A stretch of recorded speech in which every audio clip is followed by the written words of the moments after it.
The moment has arrived. I pushed the button. It's going to work. This is going to be scary good, man. I'm sorry? We're killing it. It's Maddie Levine with my good friend David Auken. Welcome to the Fight Banana Show. The ruthless one, Elle Dawson. Hey, guys. Our girl, Jillian, the Savage Robertson. What's up? How you guys doing? Welcome to the Fight Bananas Show. 1 to 2 p.m. Eastern, only on Fight Bananas. What's up, guys? Happy Tuesday afternoon. I'm Dave Van Auken. To my left, the ruthless one, the fight of Fight Bananas. Elle Dawson, what's up, Elle? Not too much.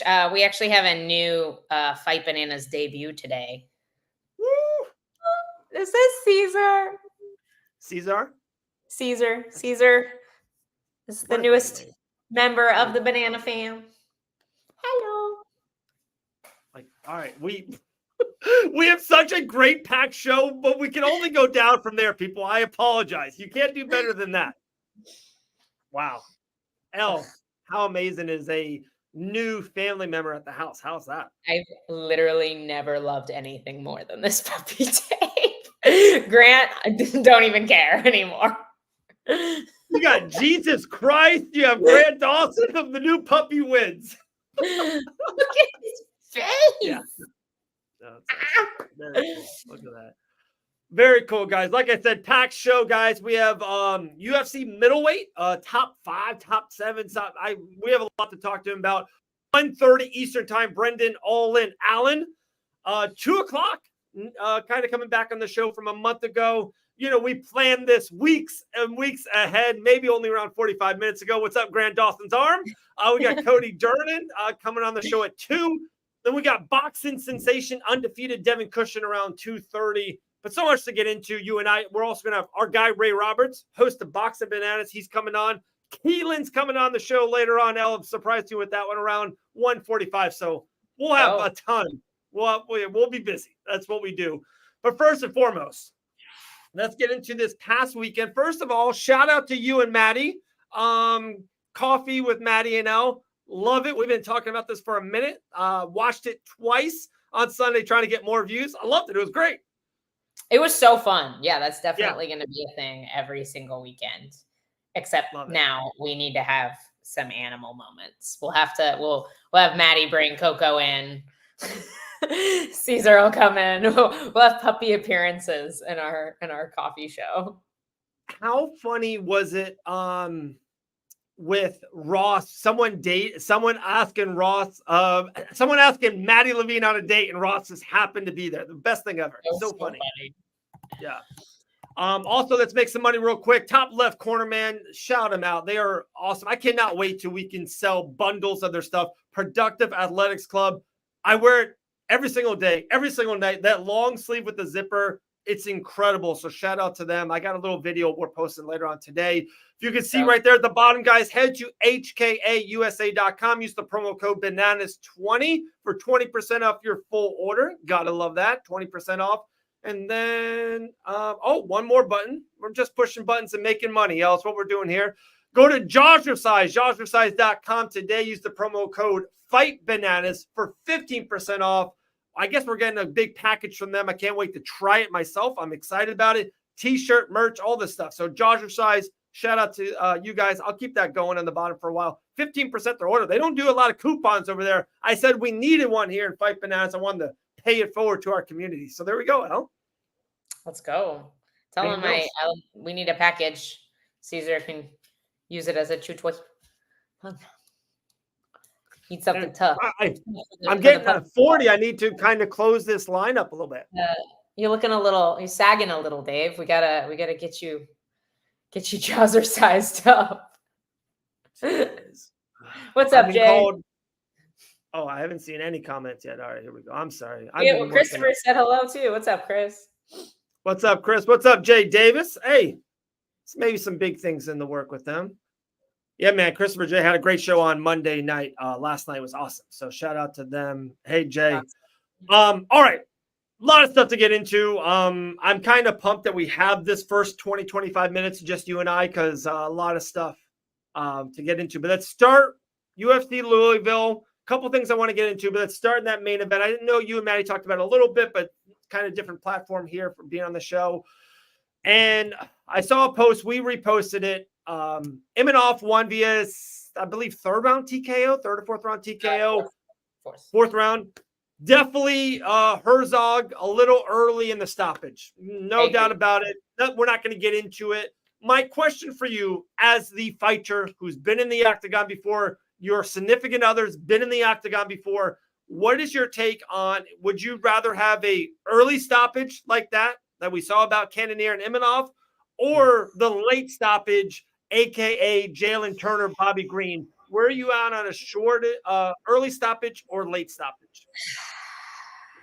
It would depend on the scenario.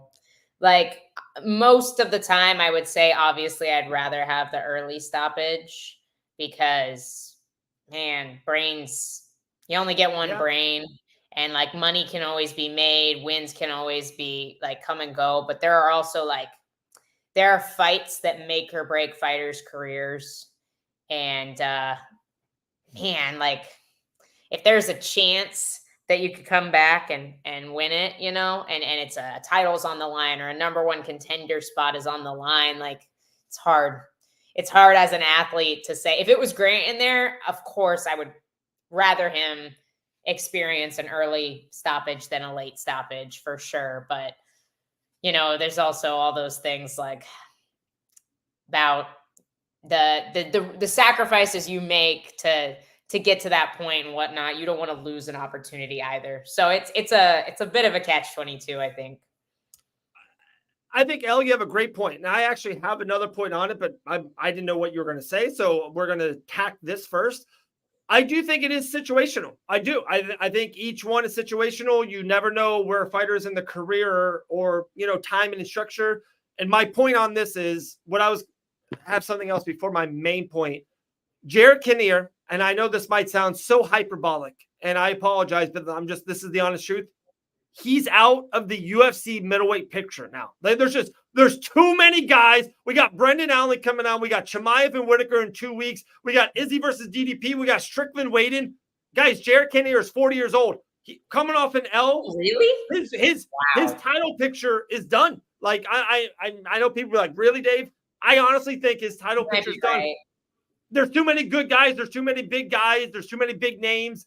Dude, Strickland, Chimaev, and Izzy. That's the championship window for the next 2 years. So you're saying Kinnear at 42 is going to get a title shot? Like, it's not going to happen. That's just the honest truth.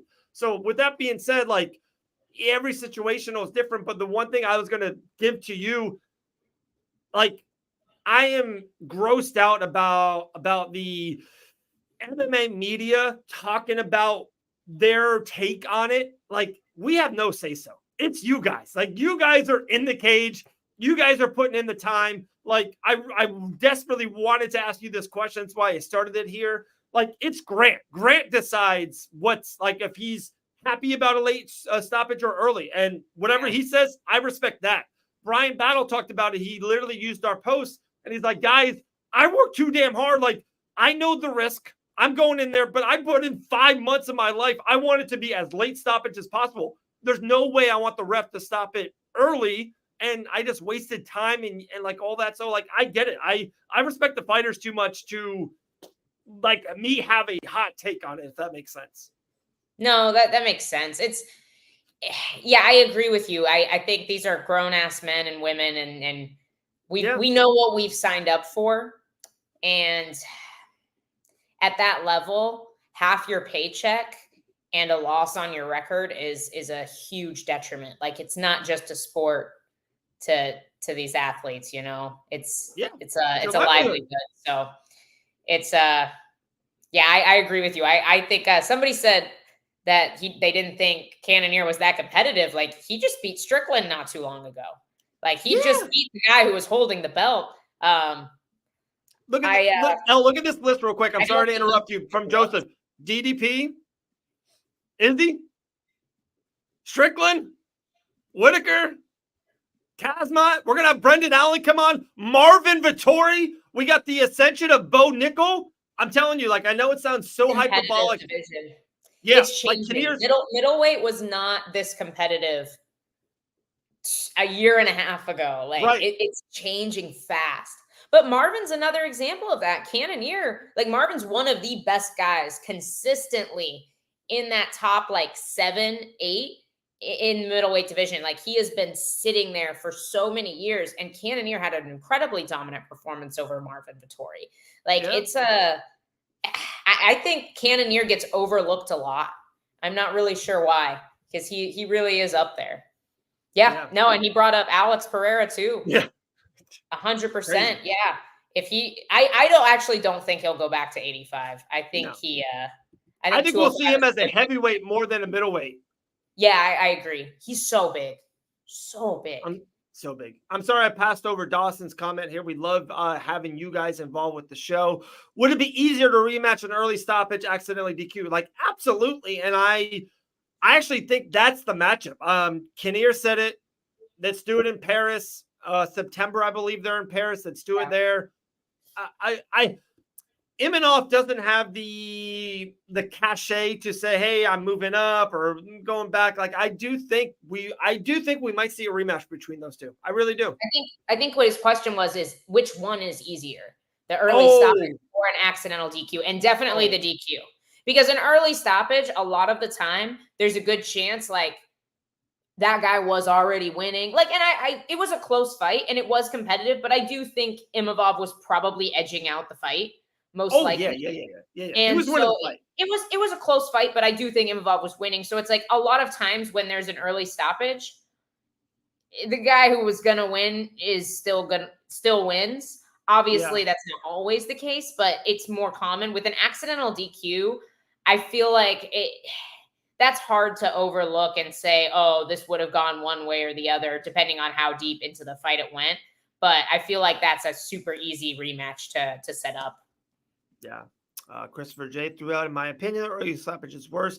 You got to give fighters opportunity to work. They put their heart and soul in. Yeah, no, I kind of definitely agree in this comment, but like, not to try to like, play left field or both sides, whatever the fighter says. Every fighter has their own thing. Maybe when a fighter goes, hey, I can live another day. This is actually a job. I don't want my brain. Hey, whatever they say, I 100% agree. Like, to me, it's that thing. There's so much controversy with rest. For example, Pierre beating Jamal Hill. People thought. Well, that's not even controversy. That's just Jamal Hill making up excuses. That's not even controversy. Yeah. I don't think. I'm disappointed in DC for bringing that up, to be honest. I think he was just pointing out, like, typically they do reset, but they only reset if there's a stop in the action, and there was no stop in the action.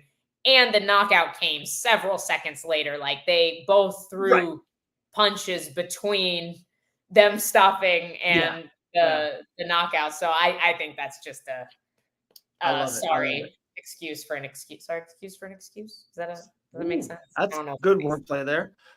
Also on UFC Louisville, so that was the kind of the thing that people took from it the most.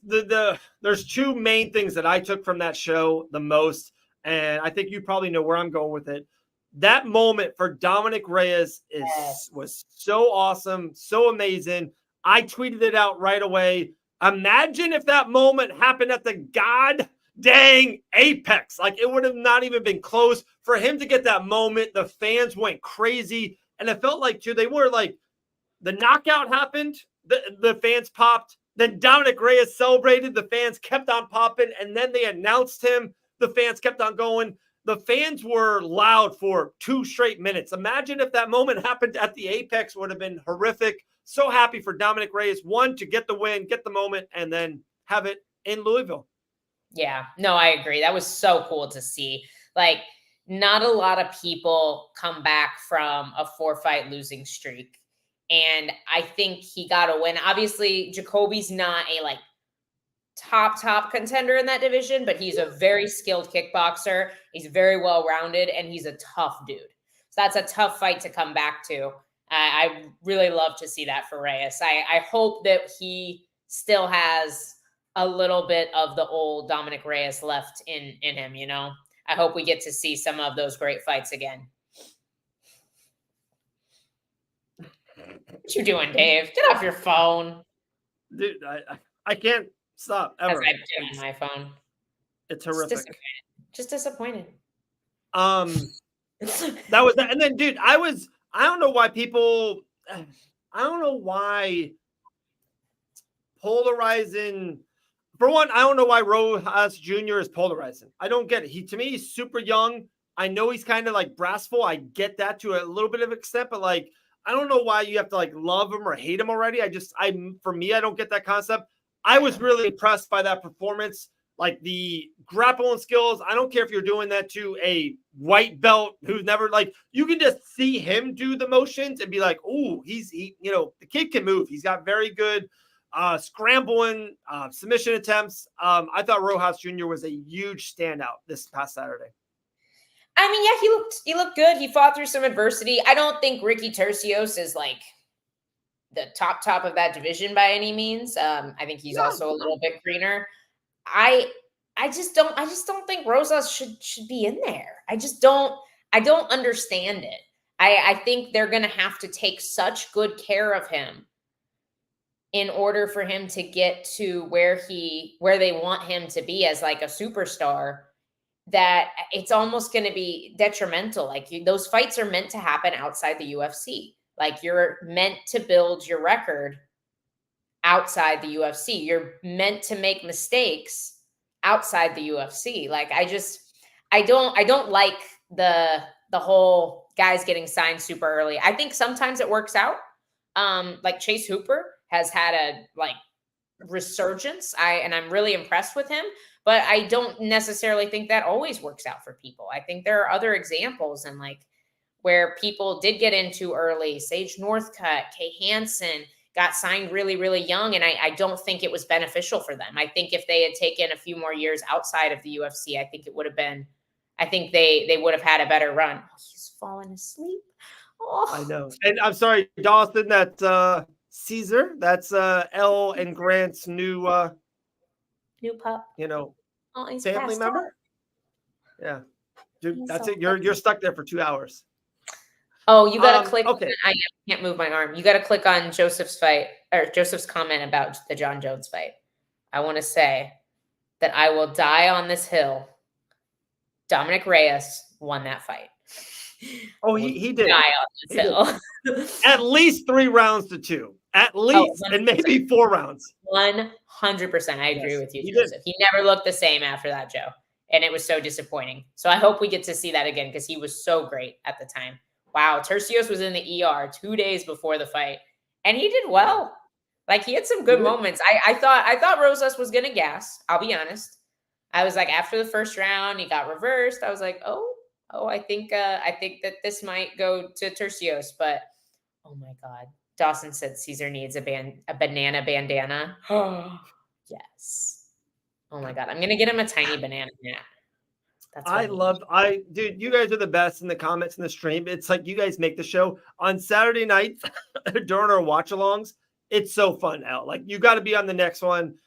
There's so much happening. Like, for one, the fights are incredible, of course, but the comment section is incredible, and we can't do it without you guys. You guys are the best. I love these fights and ass community. The best. It's is that a puppy?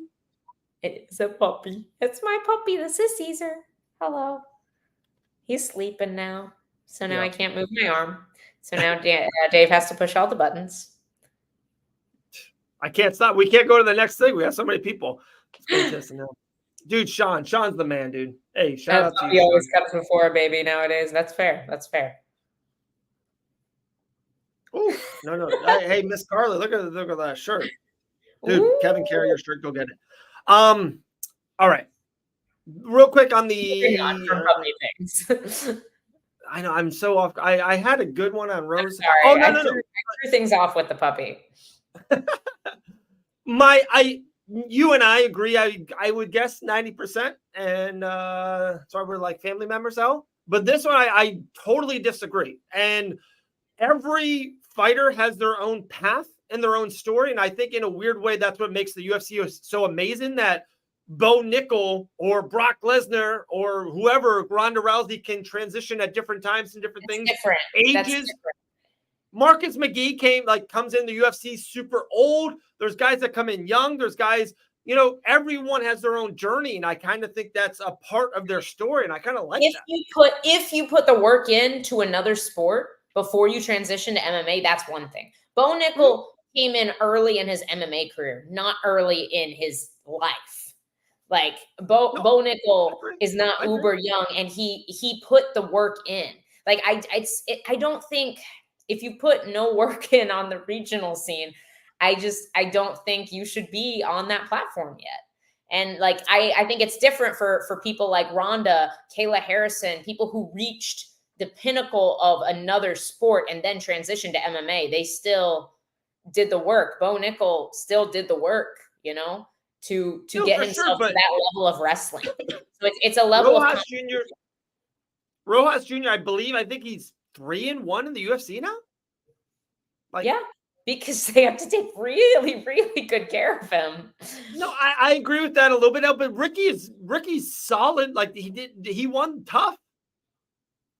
Like I don't think he's ever going to be ranked, but he's solid. Like, but I feel like they're gonna. It's different than if they take care of a guy for his first couple UFC fights, I understand.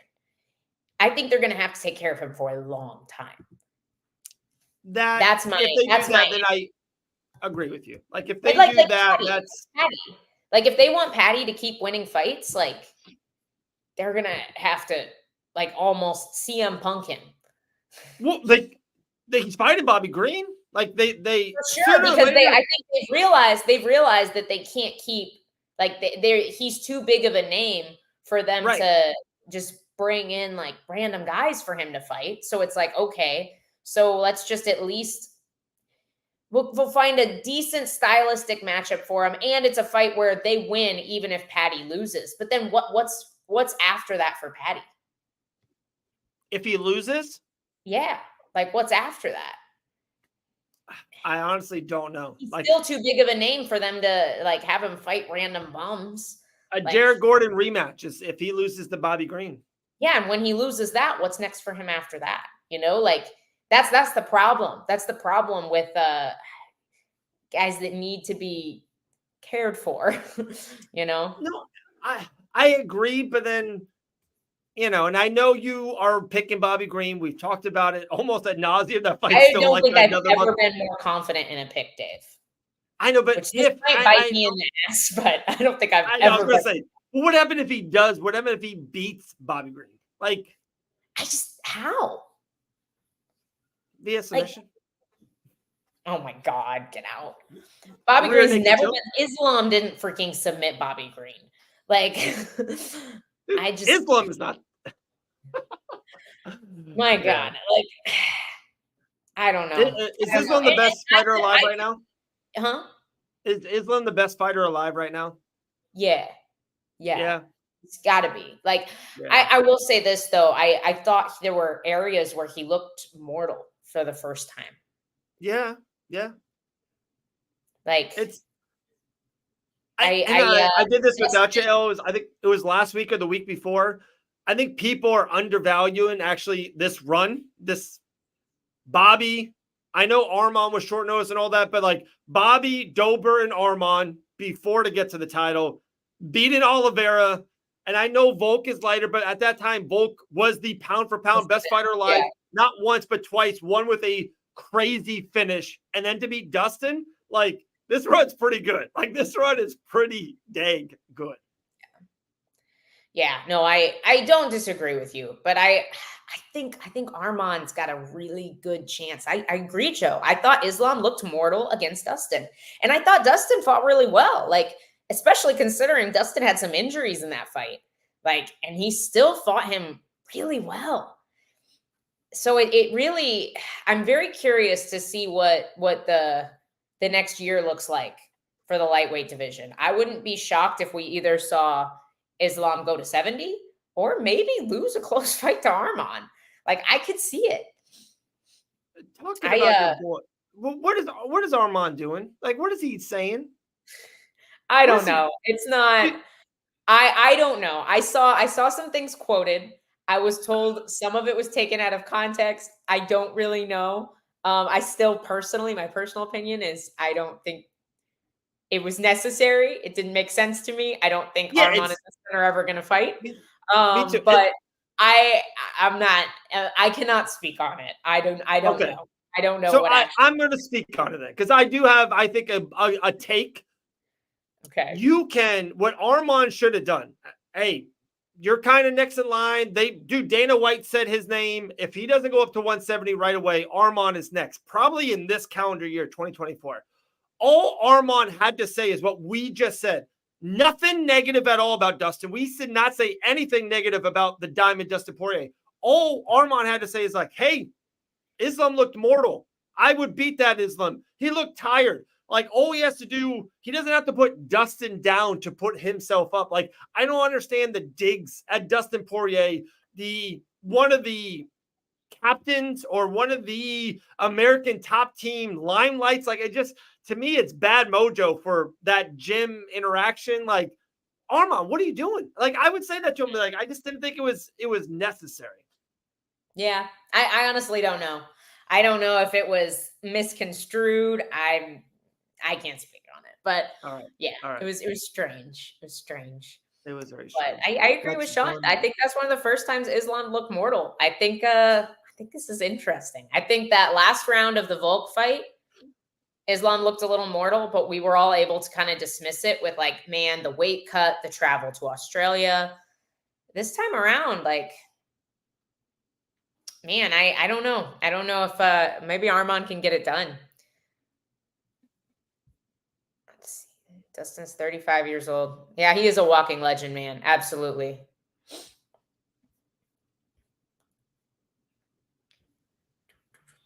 Wow. Dude, Armand's got high-level wrestling, though. It's an interesting matchup. The Gamrot Armand fight is interesting too. I actually think Gamrot has a better initial wrestling shot. He might have the best just initial wrestling shot in the entire. It's incredible. Like, it's incredible to watch. Like, it jumps off the screen. Yeah, it is so fast. He doesn't. Yeah. He like chooses not to control people on the ground. Like, he likes to cut people and let them up and take them down again. That's just his style. That's just his style. But his initial shot, like, Gamrot's shot is so fast. It's kind of stupid. But that is the weirdest. Interesting. Gamrot's fight against Benny Darush is the weirdest, like, mid-fight transposition ever. Like, Gamrot dominated the first round, looked incredible. I'm like, wow, Gamrot's going to 30-26 this man. Then all of a sudden, the second round, halfway through, it's like it was over. Like, I've never seen a total. Here's my take on that, though. I think if they rematch, I think it's a pretty 30-27-26 for Gamrot. I think Benny's. I think it's starting to catch up with Benny. I think he's starting to look a little bit older. I think that was his like last really good performance. Joe, I don't think he's scared of the rematch. No, I think he's been talking about moving to 170 for a while. I think the weight cut is really tough. But man, I think Leon is a really freaking tough fight for him. I think Leon's length and athleticism. I remember watching RDA get all the way in on Leon Edwards' hips, and Leon just like athleting out and was like, no, there's no way you're taking me down. And I'm imagining the size difference between Islam and, like, Islam's a big lightweight. He was a huge dude. I saw him at the Fighter Hotel when we were there for Grant and Dustin's fight week. And he's just like, he's freaking massive. But he's not as big as Leon, because Leon's a big welterweight. Like, no version of Leon Edwards was ever fighting at lightweight, you know? So it's I think it's a really tough matchup for Islam, but I think the cut is really tough for him to make it to lightweight. I agree, Joe. Like, Leon's so skilled and he's so athletic, and his footwork is so good. I think it's going to be really, really hard to track him down when Islam's not the bigger guy. I think that's a super tough fight for him. Back to like the comment. I know you probably didn't mean it this way, Joe, but like, dude, Islam, you know, if you don't want to put him number one, he's 3 or 6. He's one of the greatest fighters alive today. One of the best lightweights in the history of the sport. He's not scared of a rematch. Like, you know, like, it's maybe not the fight he wants, but I think that's a bad choice of words to say scared. Like, dude, Islam's not scared of the devil. Like Islam he'll ground and pound literally the devil. Like, dude, the man's he's almost unstoppable. So, what do you guys think of Gamrot and Charles for a number one contender? That makes sense. I like that. Arman obviously gets the next title shot. Like I think we can all agree on that. But I like that. I do like that a lot. Another good one. Elle, can you give your thoughts on Jimmy Flick versus Nate Maness this weekend? I like Nate a lot. We had him on the show a couple weeks ago, actually. Really cool guy. I like this weight cut for him. I like flyweight for him. I think it's a good move, and I think that I think this is a really good matchup for him. He's very, very well rounded. And his struggles in the past have been, he struggled with Umar, obviously, but who doesn't? Like, that's a super tough fight. Obviously, also at 35, I feel like this is a less dangerous matchup for him. With Jimmy, you always have to worry about the high level jiu-jitsu. Like, he will go for submissions that a lot of people won't go for in MMA because they are high risk but high reward. Like you see Jimmy Flick pulling flying triangles in the UFC, rolling for legs. I think Nate Maness's submission awareness and top control will be enough to deal with that. And I think he's a little bit sharper on the feet. And I think he's going to be the bigger guy as well. He fought at 35, obviously, like he's coming down to flyweight. He looked good his last fight at flyweight. I didn't think he didn't look rough. Obviously, everybody looks a little rough on the scale, but he looked really good in the cage. I think he'll get this one done. I like it. Guys, Brendan Allen's coming a little late. So he won't be here right at, we're 2 minutes late on it. So we'll see if Brendan comes on a little bit. 25 minutes, we got Cody Durden. And an hour from now, we got Devin Cushing, Game Red Boxing, July 6th. Elle and myself will both be in Anaheim, California to watch it. We are both live for Devin Cushing's fight in Biloxi, so we have a lot to talk to Devin. So if you guys have any comments or questions, keep putting them in there. I do have another topic, but we have so much here, we'll break it down. But I do have another topic for Elle. Leon's striking is so high level, hard to take down, would be a solid fight for sure. It would be – there's not a lot of fights that are better than Islam Leon at 170. Like, that fight is – we got Ilya versus Max. We got Aspinall and Jones.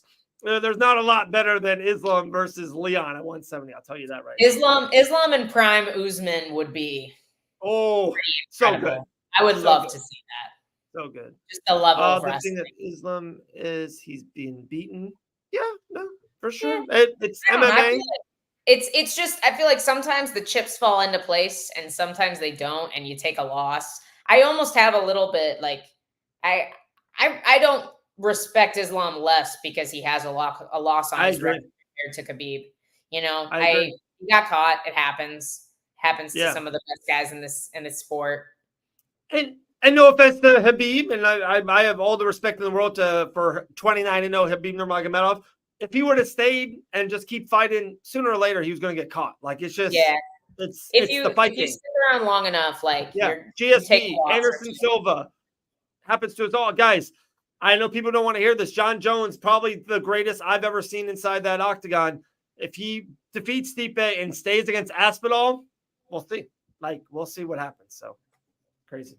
All right, no more. I got a good one for you. I heard you on Sunday morning with Maddie. Shout out, happy birthday to Maddie Levine, 31 years young. What a stud! Happy birthday. And I totally disagree. There's another thing I disagree with. Elle Dawson doesn't happen often, so we got to do it. UFC 303 is happening. Conor McGregor is fighting Michael Chandler. I'm not even worried about an inch. I do think there was some kind of minor injury or something with an ankle, it looks like, and he didn't want to fly and get suited up and limp around. It's really serious to get when that ankle, and I know this a little bit from basketball, when you mess up an ankle real quick, that 24, 36 hours it's so important. It's vital to stop the swelling, whatever you got to do. So I think that's 100% reason why the Dublin thing didn't happen. Guys, that's Conor's dreamland, a press conference for one in Dublin, Ireland. Tell me, Conor, give me another reason why he wouldn't want to do that. He's fighting Saturday, June 29th against Michael Chandler. I know you kind of don't think so, Elle, happening. It's not that. I think the UFC will do absolutely anything to make this fight happen. I really do. So it's like, I don't know. I have a suspicion. I have a weird feeling. I have a weird feeling that like something's going to happen. I think the fight will probably happen, but I wouldn't be shocked if 2 weeks after the fight, it turns out Conor failed a drug test. Wow. You think it was that?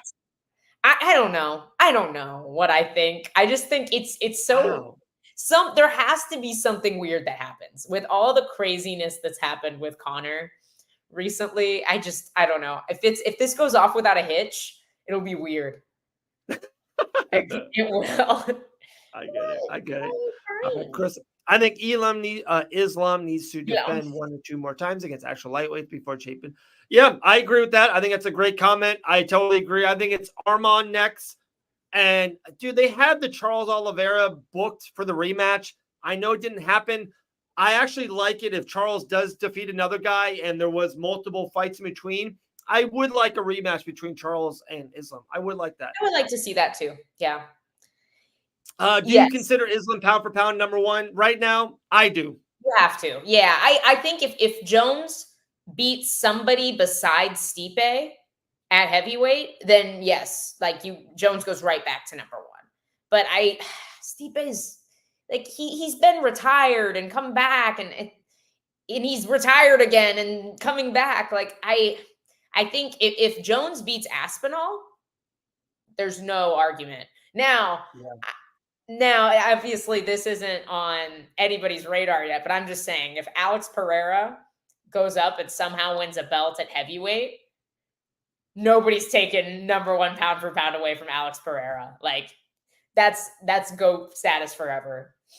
Here's another one, Elle, that no one's really talking about, and God forbid it happens, or maybe good, but people will be rooting for him. What if in 6 weeks, Curtis Blades defeats Aspinall, and it's Bones versus Curtis in a year? That's an interesting fight. Yeah. That would not be my pick. I think Aspinall will get it done. I agree. Anything can happen.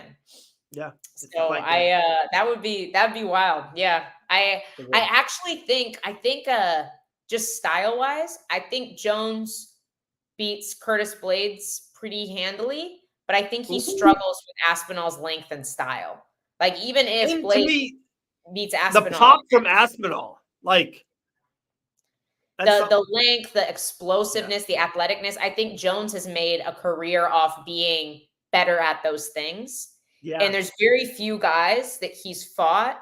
I can't really think of anybody that he's fought that like has been able to rival that, and I think Aspinall has that explosiveness and the size. Wow. Man, who's the best athlete?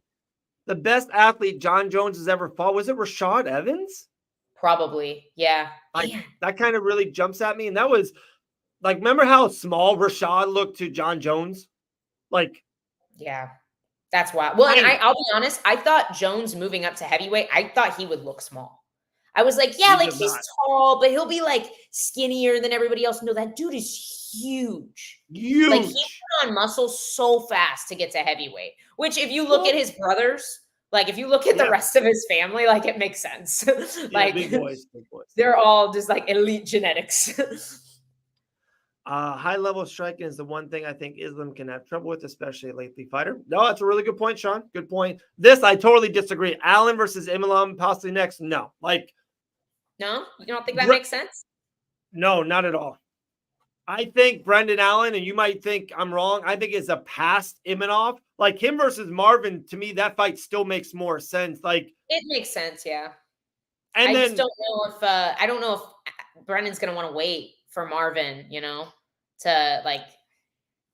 Well, there's no one else. Like it's Marvin, or he needs to wait for the winner of Whitaker and Chimaev, or the loser, or the loser of DDP versus Izzy. Honestly, that's coming up. I feel like that's what he should do.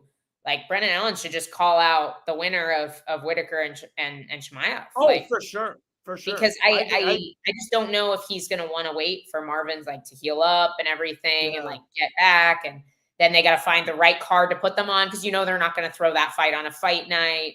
Like they're going to want, it's Marvin. I don't think I've ever seen a boring Marvin Vettori fight in my life. Like they're going to make sure that that's on a pay-per-view.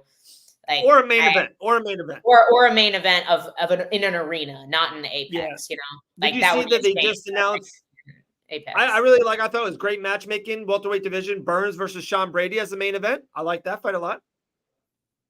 Yeah, I actually like that too. Yeah. That's fun. There you go. That's a grappler's delight. But Jones is crazy. We have to think about him all the time. Oh, yeah. Like, to me, John Jones is the greatest fighter I ever saw in an octagon. Like, the run, who he's fought, how he's fought, wrestling, striking, grappling, submission attempts, head kick. Like, the man's got no holes. He's the greatest I ever seen. Career-wise, I agree. For like right now in this moment, I think Islam edges him out. Me too. I totally agree. Now, Jones absolutely could take it back like that. You know, like he has the ability, and I do think he's an incredibly tough matchup for everybody. But I think the press conference, what do you say? Oh, I'm sorry. Conor being Conor. I don't disagree with you, Chris. I honestly wouldn't be surprised if all the problems are just like Conor behavioral problems. Like my analogy to you, Elle, is like if Star Wars was going to play a special Mandalorian season 3 sneak peek and was just inviting you and Grant to it, you guys are not going to say no to it. Like that's something like Conor's not going to say no to a Dublin press conference. There's a really big difference between us and Conor McGregor, and that's about $200 million, Dave. More than that. Like, I feel like at that point, it's like, I'll buy the rights to the Star Wars movie if I want. But I get what you're saying, and I agree with your comment, but like, this is his playground. Like, a press conference in Dublin, Ireland is for everything. Like, I don't think he loves it anymore. I don't think he cares about fighting. I think he's just bored. Like, I don't think it's like, I don't think it's got the same fire for him that it used to. And so I don't think, I would think he doesn't really care about that anymore. Like he has so much money. He doesn't need any more money.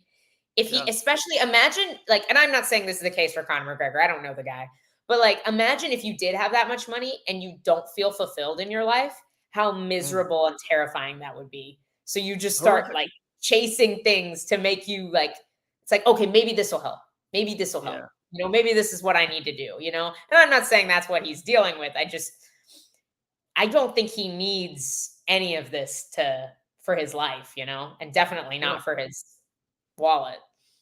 I want to see Jones and Pereira as well, but I would rather see Aspinall. I think Pereira. I was going to ask you that. You would rather see Jones and Aspinall over Jones and Pieta? Yes, I think it's a cop-out. I think Aspinall's the way tougher fight. Pereira is not nearly as big, and he doesn't have the same level of grappling. Like, I think it's an easier matchup, and I think Jones knows that. Do I agree with him that it's a bigger fight and it would be a bigger draw? Yes. But I want to see him really get tested. I want to see the ultimate test for John Jones, which I think is Aspinall. No, a lot of what you said, I don't disagree, but to say I want to see him be tested and then not be like, oh, I want him to see him fight Alex Pieta. Like, come on, like Alex is going to bring the fight to him. He's a better striker than John Jones. He's going to get out wrestled. Like it's if he doesn't knock Jones out very early, he is going to get out wrestled. Like the size and the level of wrestling that John Jones has is not something that Alex Pereira is going to be prepared for anywhere in the next year. Like, I don't think people realize how good his wrestling is because he doesn't use it unless he has to. But it is at that level. It really is. Dude, you guys are the best with the questions. This is the Q&A show. I love it. This is loaded. Thank you guys. We have so many more.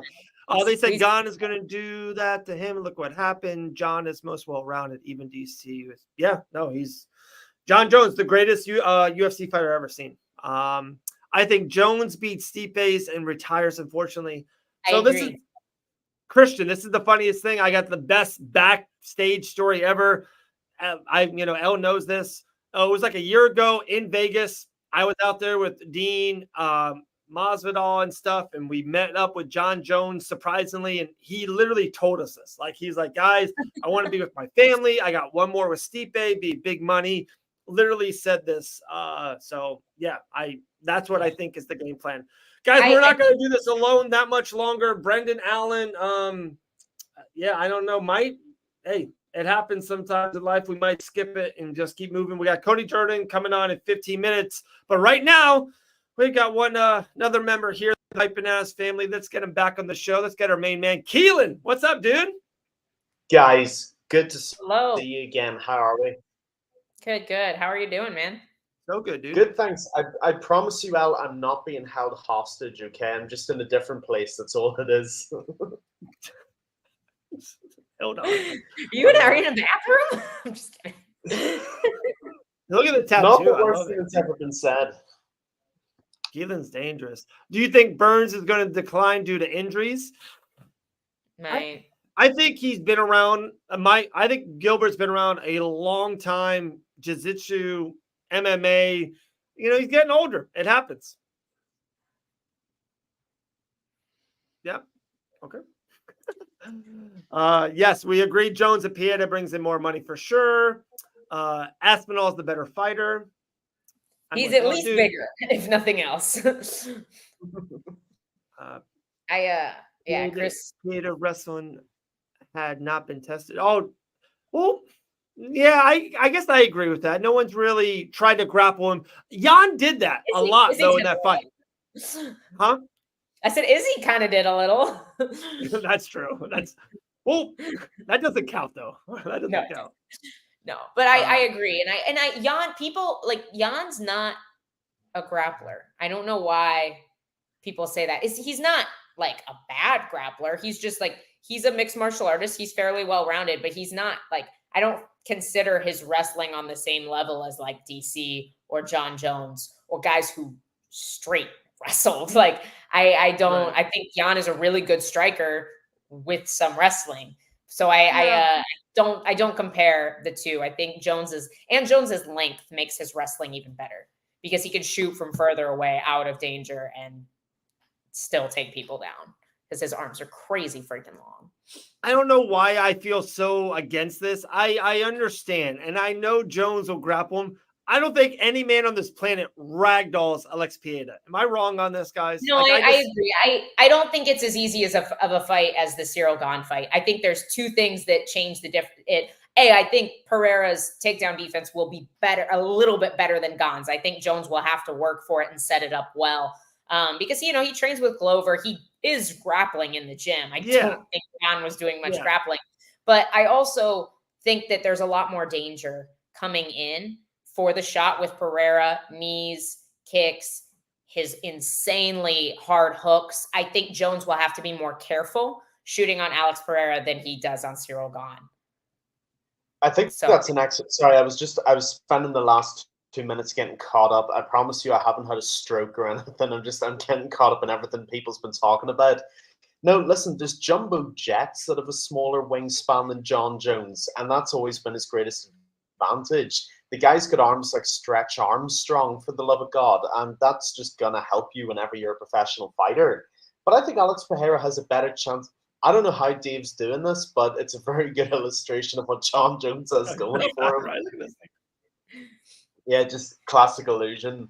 The only guy with arms that long I've ever seen not use it well is Stefan Struve. Yeah, exactly. And that was always Stefan Struve's biggest downfall. The guy's like, 7'3" or something, and he never used his range. It was such a shame to see. He's almost too tall. It's almost the distance he was. The guy would have been like the world's most dangerous NBA player. I think he missed his true calling in life. Him and Draymond I saw this. I'm not with this one, guys. It looks like Yuri Pieta really in the works for the Sphere. To me, it doesn't make sense in the Sphere. Really? Like, I think it makes sense. Yeah. I think that fight makes sense anywhere. Like, it's just a draw in general. It does. So no sugar? Like, you can't have Pieta and O'Malley on the same card. Why not? There's other cards to do. Like, who's on 305? Who's co-main event? That's how they've been doing these big pay-per-view events. Is they've just been loading them and kind of letting the fight nights like fill in the blanks. I think I expect them to do something similar for the Sphere. Like, and you have to, because think about how expensive tickets in the Sphere are going to be and how annoyed people are going to be if they're spending thousands and thousands of dollars on Sphere tickets and the card isn't absolutely loaded. Wow. Maybe the only thing I will say is the Sphere. Okay. No, I was just going to say, the Sphere's meant to have a lot of Mexican fighters in the card, and so far I really haven't seen anything building towards that. So maybe they let Alex Pereira walk out with a Mexican hat on. Maybe they do that. But beyond that, I really don't know. I'm really being Aztec. The bow and arrow thing kind of works as well. You know, we could do that. It's close. He's a neighbor.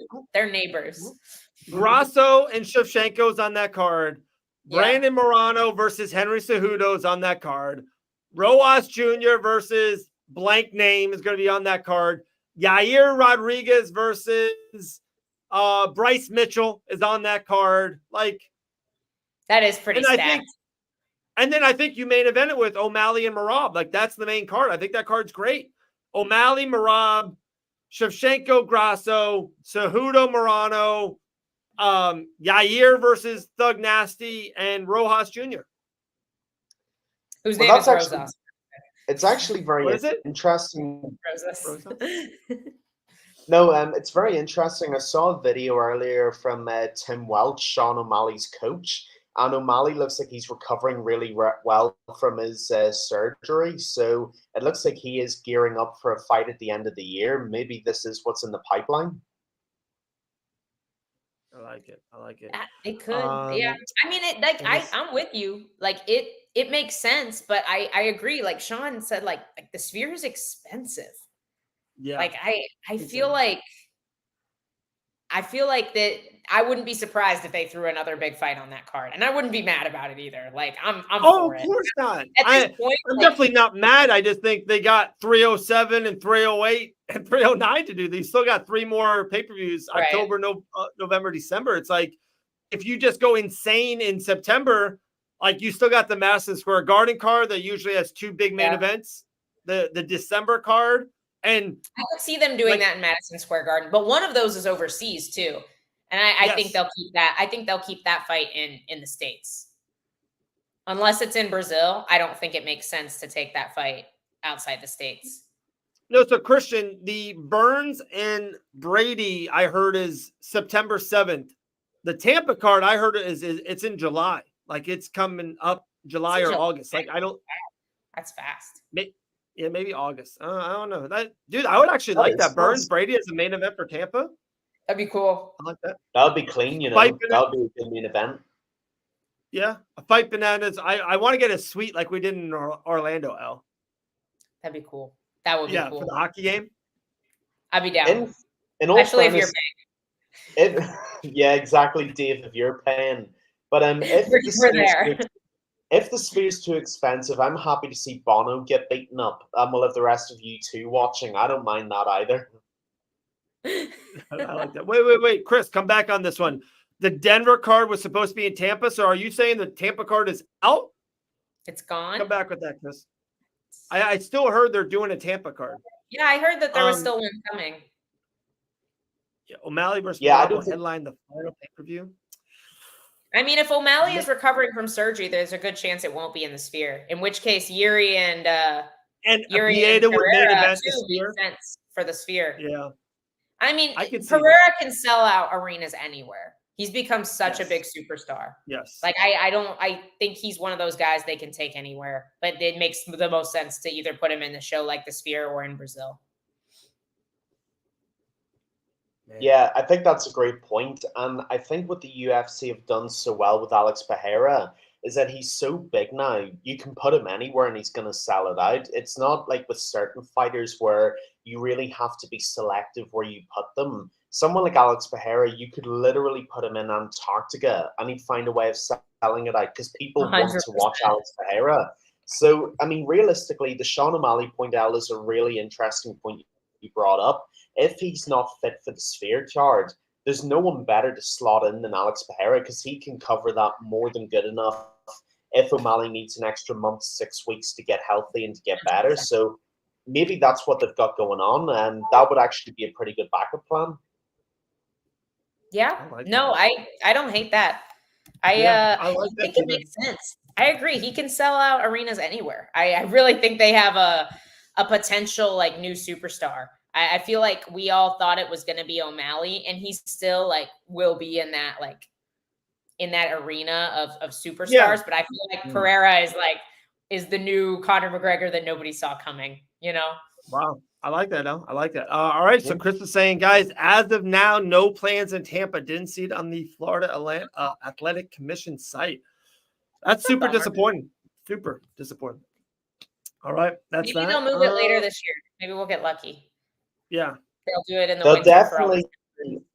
I will say they will absolutely do a Florida card if they can, because to their credit and to technically your credit as well, the state of Florida's fans are some of the best in the UFC. They've been absolutely brilliant every card that's been there. So if they can find a way of making it work, trust me, they will make it work, because it's worth it to them to make it work. And again, to be fair to the state of Florida, they've been so seamless and so easy for the UFC to work with that, again, if they can put a card together, Florida will facilitate them going back there. Maybe a cheeky little winter card towards the end of the year, a bit of sunshine amidst all the cold. Who knows? But again, don't rule anything out with the UFC. And Sean, I just saw Sean's comment, and I agree with this. We need another Boston card. I loved UFC 292 in Boston. Let's get some more East Coast action going. I love those cards on the East Coast. And plus, with my time zone, it's easier on me as well. I know I'm biased, but I love those East Coast cards because the fans bring it as well. They are so good on the East Coast. Just do Florida. Hey, Keelan. Yeah, I was going to say real quick, we're going to drop you out real quick. We'll bring you right back up. One of the best middleweights on this planet just jumped in the green room. We got to bring him on the stage. So we'll flip you real quick. We'll get you when Cody comes in.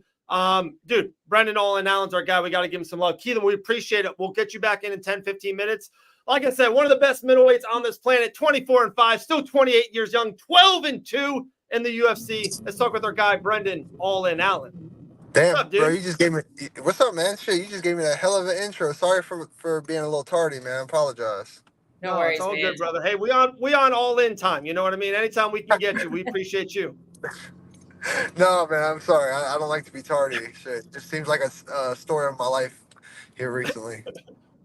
Awesome. Well, hey, man, we really do appreciate you. You know, you always got a platform here in Fight Bananas. I see you're driving. You don't need to look at us. We're still beautiful here. We got Elle, Dawson, myself. We're looking great. I got to talk to you about some of these IG story posts. You know, we always got your back. I kind of love it. I kind of like a little pissed off Brendan Allen, kind of with rankings and stuff. To talk us through your mindset right now, my man.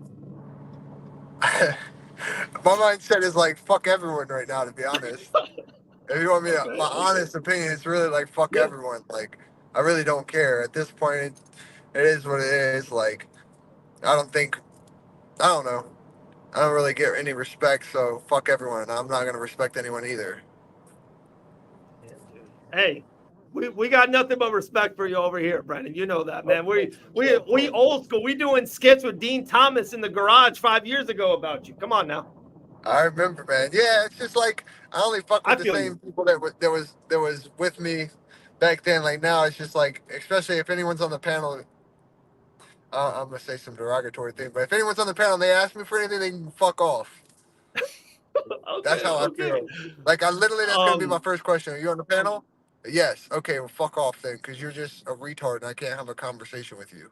Man, the whole idea of rankings is such a bizarre. It's such a bizarre area, man. Like Grant lost once in 7 years and got unranked, like at lightweight. So I think it's one of those things where it's like it's just a bizarre thing. I don't know who's in charge of that, but it's weird. Yeah. Well, it's a panel of media, but it's like what media? What are their credentials and all these things? It's not Fight Bananas, okay? I promise you that. They don't ask us. The issue is UFC will clearly say we are not in control of the rankings. Okay, that's no problem.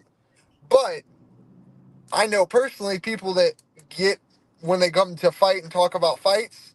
Oh, well, you're ranked this, and then they're ranked this. Like, you can't have this guy because he's ranked too high. Like, I don't know. It's just like, okay, so you're not in charge of it. You don't agree with it, but you're going to use it against me.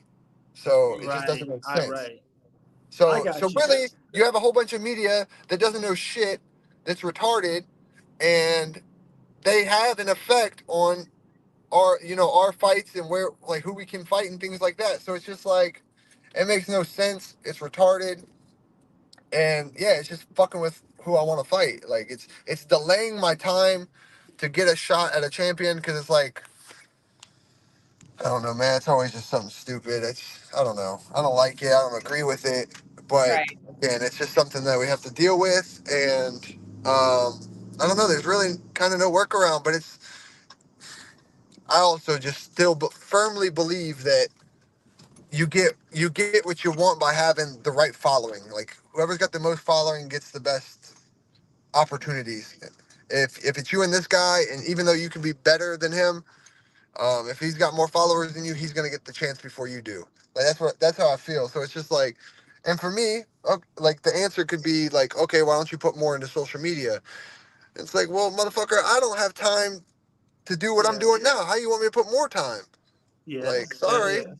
So it's just a catch-22, and I mean, I don't know. Maybe I'm just kind of butthurt about the whole fucking thing right now. Like, I mean, for me personally, like, I'm not talking shit on no one. Like, it is what it is. But I know for a fact that I've got people that have told me why Marvin was ranked higher than me, and literally, it come from the whole point of his losses. It had nothing to do with his wins. It was all about, oh, well, his losses were all high-ranked losses. He lost. So what's the matter? So it's like, we got that. And now, like, Imavov goes up. That's like one of the first times we ever seen someone go place for place. He was 7, then he took someone's place. Like, we just went place for place, and that never happened. So, and it's not like it was a clear-cut win. Like, it was an early stoppage, a very early stoppage. It was a great punch, though. Don't get me wrong. Great punch. Yeah. But very early stoppage, and he was losing the fight. The judges' scorecards clearly show he was down 2-1 by 2 judges' scorecards. So I really don't know. I really don't understand. I heard they were talking about maybe running that one back in Paris. But now that opens the door because of the rankings now that, I don't know, like, they're going to say, oh, you're going to fight up. Oh, now I'm going to fight up after you move me back. Like, oh, thanks. Like, appreciate you. So, I don't know. Like, I want to fight Sean. I feel like that's the fight that makes sense. I was going to ask you that, Brendan. Where are you at right now? Like, is the Marvin fight, is that kind of off the table? Is that kind of done? I hear that he's going to be out for a little bit longer. You probably don't want to wait. Is Sean, you just said that name, so I'm kind of piggybacking what you just said. Is the Strickland fight the next fight you want? Yeah, so, I mean, I've heard, obviously we know how rumors are and what you hear and everything, but I've heard Marvin's going to be out for the rest of the year, which he had a chance to fight me twice. One he turned down, one he didn't show up. I still fought that night. So, to me, we have nothing left to discuss. Okay. Cannonier just fought. Somehow he's above me still, which is whatever. But the problem with that fight is it doesn't get me a title shot. It's that simple to me. Him and Imavov don't get me a title shot. If I go out there and beat Imavov, how's that get me a title shot? I'm just being realistic. It's nothing against anyone. It's just being realistic. But if I go out there and beat Sean, the one that everyone thinks is number one contender already, even though Dana has publicly stated the winner of Cumshot and Whitaker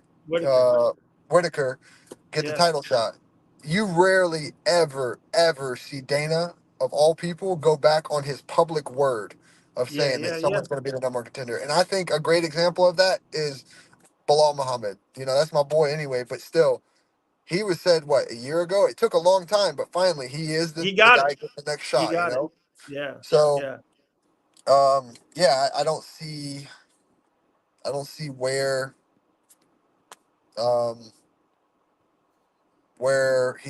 thinks he's gonna fight before the year's out. Because I mean, we got Izzy and Drickus in 305. August. Huh? Yeah, August. Yeah, that's in 305. That's August. And then we got the number one contender fighting in a couple weeks. So they probably realistically, best case scenario, fight what? Maybe December, January, best case scenario. That's absolute best case. Right. So then, depending on everything goes good and best case scenario, no injuries, he wouldn't be fighting until April or May of next year. Crazy. So, hey, if you want to sit out that long, that's on you. But I think you get passed at that point with that length. I think you get passed over. I really and to do. me, Brendan, like that's so off of.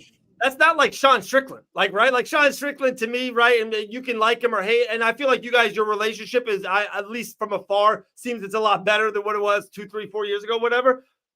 Sean Strickland's a fighter, like he fights. Like to me, for him to wait 10 months, like it doesn't make sense. You guys would be a great co-main on a pay-per-view, or of course, we'd be one of the best main events on one of these fight nights that are traveling, Louisville or St. Louis, whatever.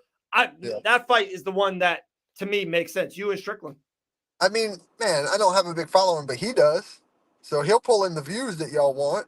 But I know I can fight, and I know I can put on a fight. No matter what, win or lose, I'm going to come fight him. He ain't going to walk me down, and I'm not going to do nothing. You know, like, Paulo ain't really going to do shit. It ain't going to happen. Yeah. I don't have it in my blood. I don't have it anywhere in me to just back up and be somebody's punching bag. I'm nobody's punching bag. I'd rather get knocked out than be a punching bag. So he knows it, and I know it. Like, whether he beats me or not, he's in for a fight. That whole thing that he was talking about with Paulo, where he's ready for a war, he know he has to be with me, and I know I have to be with him. It's not a one-way street. So, yeah, I know Sean's a tough test, but I've been in there. I'm not the same kid I was back then.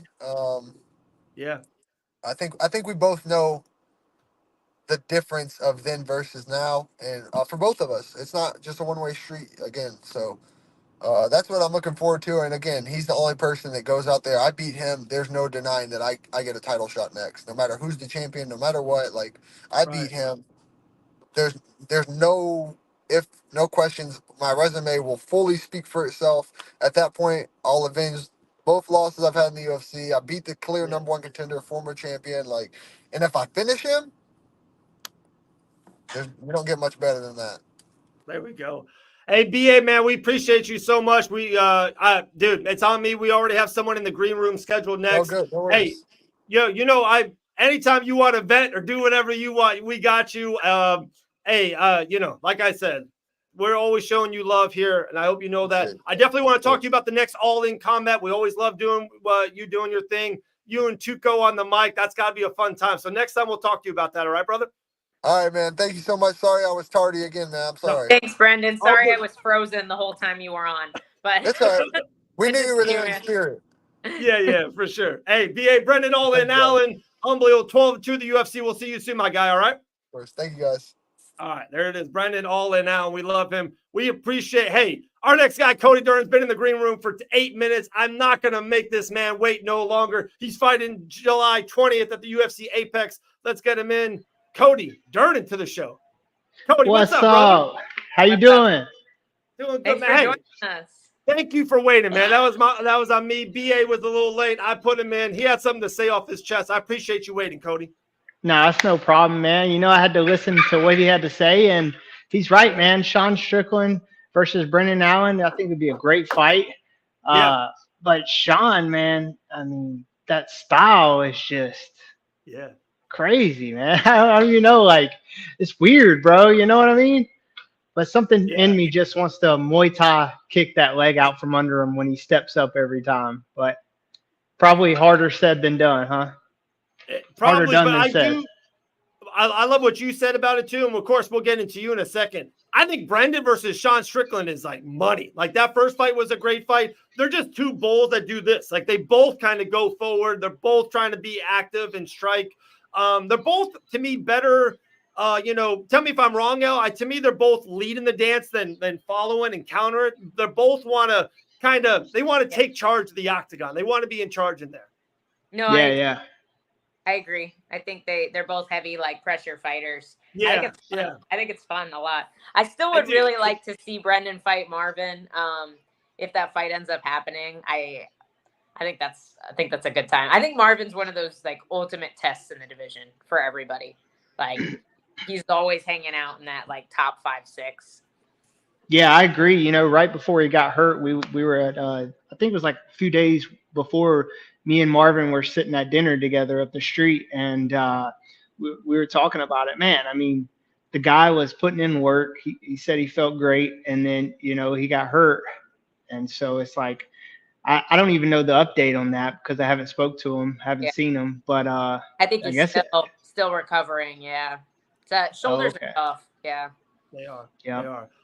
Real quick, I'm going to jump out for a second. We got Keelan that wants to come in and talk to you so much. So I'm going to do that real quick. We got Devin Cushing at 2:30. So, Cody, we got 15, 20 minutes from you. I cannot wait to watch your fight. I know the last one kind of got pushed back in late June. Bruno Silva, he's on a 3-fight win streak. So that's a big, big win and take all that off his plate from you. So we're so excited. But I'm going to jump for a second. Keelan's jumping in. Elle, you can take it away with our guy, Cody, all right? Yeah, let's start out talking about Bruno, because I think this is a very interesting matchup, because I don't think a lot of people know this yet because he's newer, but he's an ATT guy now as well. So you mentioned to me the other day that you guys had been training together before the fight got offered. So like, just walk us through that and like how that happened. You know, I came down here in March. I was we trained together, and it is what it is. You know, I didn't particularly want to fight an ATT guy. You know, when my fight fell through for UFC 303, actually, it wasn't even my fault that it fell through. It was kind of my fault, but kind of wasn't my fault. It was a bunch of bullshit that I went through, but we got it squashed away, and then they offered me Bruno Silva for May 11th. At that point, I was back home and I wasn't even training. I didn't even know when I was going to be able to fight again. And then they offered me May 11th. I said, nah, I don't want to fight an ATT guy. Like, I was just training with him. And we got the same manager, and he told Ali, he was like, look, we're not boys. We only just trained together one time. You know, I'll fight him. And then that's when I was like, oh, really? Okay. So I told Ali, I was like, yo, let's just get it for June like I was scheduled to fight. And then they gave us July 20th. So July 20th, you know, he gets exactly what he wants, Cody Durden at the UFC Apex. When you come down, do you stay at the gym? Do you stay at the dorms? Yeah, I'm in the dorms right now. You're up there right now? Nice. He does. He's moved here now, right? He doesn't stay up there too, right? No. You know, you can't put two dominant figures up here together, staying up here. You know, I'm liable to do something to him in that bathroom over there if we meet in the bathroom. You know, no Jesus. Cameras, nobody watching. You know? We're cutting that up. That's man, right there. You don't have to cut anything. That's the truth. You know, like growing up, I was always like in trouble all the time. You know, I had in middle school and high school, I had 80 different write-ups. You know, I was always in trouble for fighting. And then I just felt like wrestling saved my life. You know, I thought about things before I did it, you know, and that side of me is long gone now. But, you know, my opponent, a lot of money on the line, you know, kill or be killed. You know, I take this serious. I take it very serious. You know, you see me train, you see me show up every day. And I just don't think that's a good idea. Fair enough. It's a very mature decision. Oh, Cody and I were talking about how much we love our dogs this morning, and you didn't get to see the puppy, so here's Caesar. Oh, he is just the cutest thing ever. Yep. Cody was talking. What kind of dog you were talking about? I got a French Bulldog. I actually love my dog so much. I love French. I used to, you know, I'm a big hunter. I hunt turkey, hunt deer. I wasn't a very big animal person. And then I went to Texas to train, and I came back, and my wife had a French Bulldog at home. And we kind of, as the dog's 2 years old now, and as the dog got older, you know, it doesn't use the restroom in the house. It sits when I say sit. It actually, you know, listens to me. I can let her outside without a leash, and as soon as I say come back, it comes back instantly. And so that made me fall in love with my dog, like now I like animals. So you were yeah. not a dog person before the Frenchie. No, we had a dog growing up, but the dog was just like pissing all over the house, like chewing shit. I'm like, man, what the fuck do I want an animal for to do this? But then, now I got this dog. It's like, I want another one. You know the second one's not going to be like that, right? Probably not. Not a chance. I'm actually going to try and pull up this on my computer. I'm sorry, I'm on my phone because my computer just like froze on me earlier, but I can't see anybody's comments on my phone and I can't do anything. So let me see if I can switch it over. Keelan, do you have anything for Cody while I try and switch over to my computer? I do, and I'll try and fill the time as best as I can, I promise. Cody, what's up, man? It's really nice to meet you. My man, how are you? I am very good, my friend. It's like I said, it's great to have you on the show here. Sorry I haven't been able to talk to you yet, but Elle's much better at talking than I am anyway, so you haven't missed much, if that helps. Cody, my question for you is, or one of them anyway, is obviously you train at American Top Team in Coconut Creek with Elle and a lot of other people that we know. And everybody that I've spoken to, whether it's on the show or wherever else we've spoken to them, they absolutely rave about the atmosphere and the environment and the culture at American Top Team. It really, apparently, it's got that real family feel, and it's got that feel of iron sharpens iron. My question for you is, what's your, I know obviously Elle's here, so I know obviously you're going to have an opinion, but what do you think of American Top Team? Do you feel like you found like the perfect environment for you? And do you feel that like they're able to get the best out of you? What's your opinion in training in Florida? Yeah, 100%. As I've been here for 6 years, and it's like, man, it's like, love these dudes. You know what I mean? I train with them every day, and they when we step on the mat, we're not the same people. We try to win every second of every round, and yeah, that's what pushes you to be better. Like me and Pantoja, we spar, and we it's a fight. It's hard, and he pushes me to be better, and I push him to be better, and the things that he needs to work on, and vice versa. And not only that, it's the structure. If class is supposed to start at 11, it starts at 11. People aren't coming in late. It's a tight, structured, well-oiled, well-run machine, really. Yeah. No, 100%. Yeah. I agree. It's more professional than any other gym setting I think I've ever been in. Yeah, you got classes in the evenings. You got hard work in the morning, and then people hold you accountable. People aren't cutting their fingernails. Coach is gonna say something. Yo, what the fuck? You're a professional. Cut your fingernails.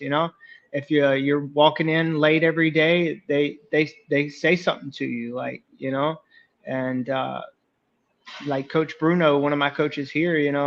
When I first came to this gym, man, he was on my ass, dude. He was so strict on me, like you need to learn how to defend a takedown, or just crazy. But it made me think when I went back to the dorm rooms, when I went back to the hotel, like, I'm gonna show that motherfucker one day, I'm gonna show him, and so it pushes me and motivates me.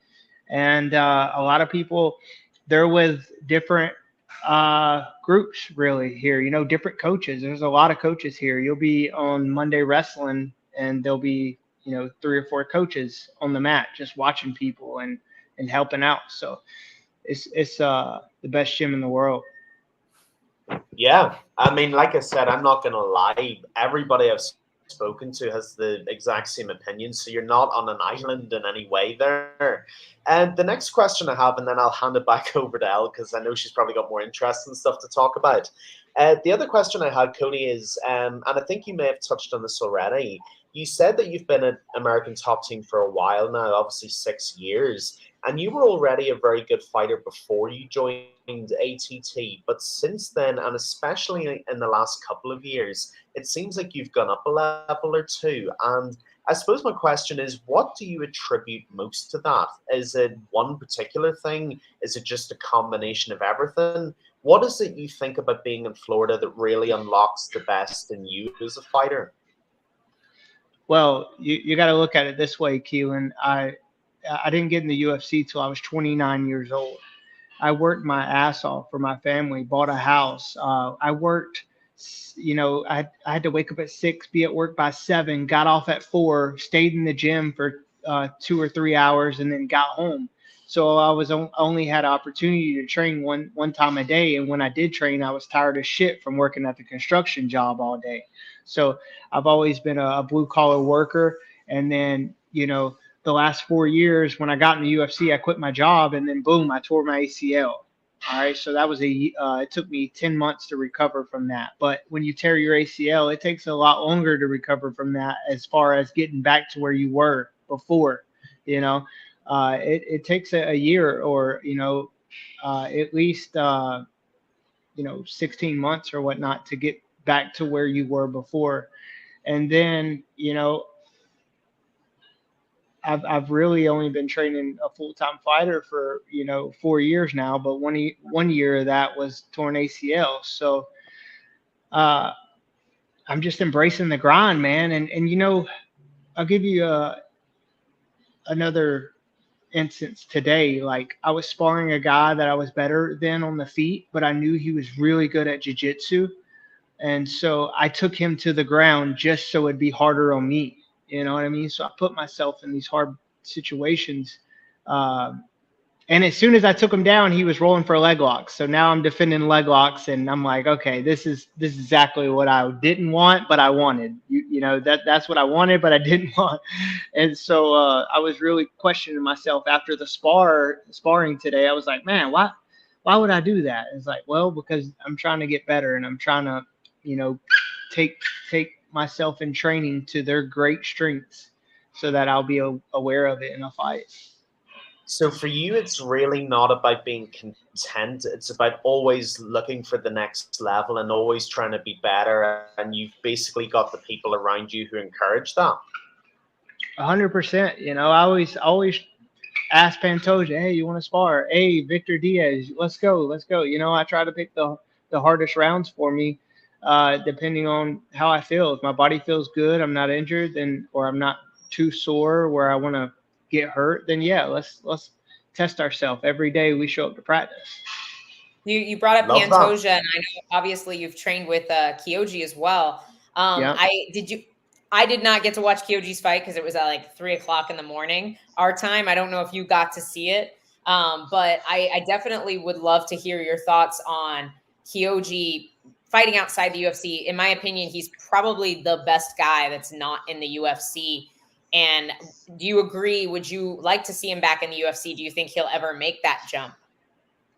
Yeah, I mean, he wants to go to the UFC. He wants to be in the UFC. Do I want to fight him in the UFC? Probably not, but I would love to see him in the UFC. And the dude's phenomenal. I was just looking at his resume Sunday, and I'm telling you, he's got a list of, like, 2 of those losses. He revenged 2 of those losses.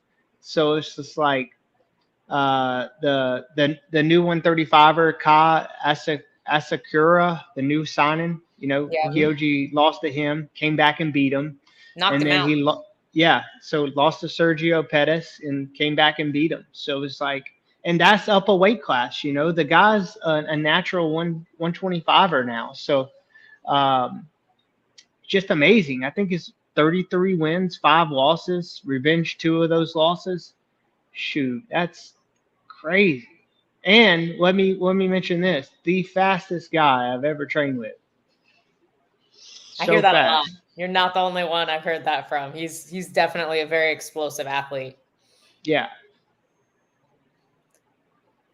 Yeah, man, I would love to see him come back to the UFC. I know he wants to. I hope the UFC brings him back. I think it's wild that they signed Asakura and have not re-signed Kyoji. But another name on his resume is Manel Kopp, who is fighting for what I think we all expect to be the #1 contender spot in the UFC, and he submitted Kopp. Is that a fight that you like for yourself in the future? I know I've seen him. He's been kind of in and out. He's been hurt. He's a very big flyweight, but he's also a big name in that division. Yeah, I mean, that's my goal, to get to the top of the division. You know, I've pulled out of one fight because I got armbarred in the Jake Hadley short notice fight, so I had to pull out of that. And I've never missed weight. You know, I don't turn down opponents. You know, maybe the date didn't work out, but you know, we're still fighting the same guy. So it's like, man, I've won 4 out of the last 5, and I'm about to win 5 out of the last 6, and I'm just ready to start getting known. You know, I want those good fights. I want to fight them all. You know, if you offered me Manel Cape after this fight, let's go. You know, I'm not out here picking and choosing who I'm fighting. I'll fight. I enjoy fighting, and I love getting paid. Dude, that's the most important part, right? I would love to hear your thoughts on this. You were talking about working like a blue collar job back in the day before you're in the UFC. If a young fighter approached you and they were doing the same thing, and they were going through and they were like, yeah, you know, I work in construction, I'm trying to get to the UFC, what would you tell them? Like, were you happy with the way you did things? Would you go back? Would you tell them to do something a little bit differently? How do you feel like that affected your career, and what would you tell them? Well, I feel like mine was different. You know, I had a kid when I was 20 years old, and I did everything backwards. You know, I had to stay at home, had to give up my scholarships and just work. And, you know, I wanted to be a good dad. You know, I wanted to be the father that my father was to me, which was an excellent father. And that was my whole goal. And then, like, I always knew that I wanted to be somebody, though. You know what I mean? And I found fighting, and I was just like, yeah, this is it. So, you know, although I was making a killing at my job, I was just like, I wasn't happy. Like, I literally was so excited when I got off. I clocked out and I went straight to the gym. I was like, here we fucking go. I'm about to punch somebody in the face now. You know, that's what excited me. And to this day, like, I'm just grateful and happy to I get excited going in there for a sparring day, you know, like I don't show it outside, but inside I'm like, yeah, let's fucking go, baby. You know, I'm ready to go. So it's just like who I am. Like, I love what I do now. And so, you know, when I made it to the UFC and I got it tatted on me right here, the time 10:35 is when I got the phone call and my dreams came true. Like, all the hard work I put in, I finally fucking did it. And yeah, man, I'm just grateful. I'm full of gratitude. And to answer your question, I would just tell them, you know, you gotta sacrifice everything. You know, that's what I did. I didn't go party on Friday nights. I had to be at work on Saturday morning, and then I had to go train. So it was literally 5-6 days a week that I was working and I was training. So, and then even on Sundays I would train. So. Oh no. We lost Cody. Oh, you're back. We lost you for a second. Yeah, I did everything I could to you know, make this goal happen, and I was kind of boring, you know. All my friends out partying, yo, come party. Nah, man, I'm good, you know. But don't get me wrong, I like to party, but I mean, you know, business first and pleasure second. There's plenty of time for that later. Right. Yeah, Cody, exactly. I got a quick question for you, because you just gave us a really good story there about your origins and how you came up through the game, basically. If you could go back with hindsight, looking back at your journey, everything you've been through up until this point, until you are speaking to us today, if you could, is there anything you change about your path so far to get to where you're at now? Man, I would have just. I don't think at this point in time, it is what it is. I don't think I'll really change anything, but I just wish I could have had my 20s focusing on fighting.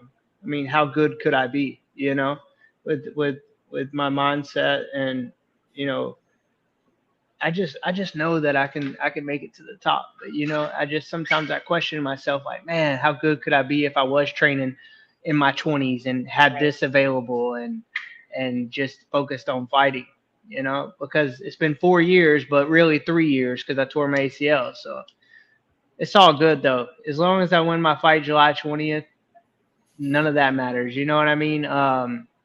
I'm here at practice. I see my opponent show up at practice. He ain't been here in a few days. I don't know what's wrong with him. He might have a ear infection or staph infection or something. I don't know.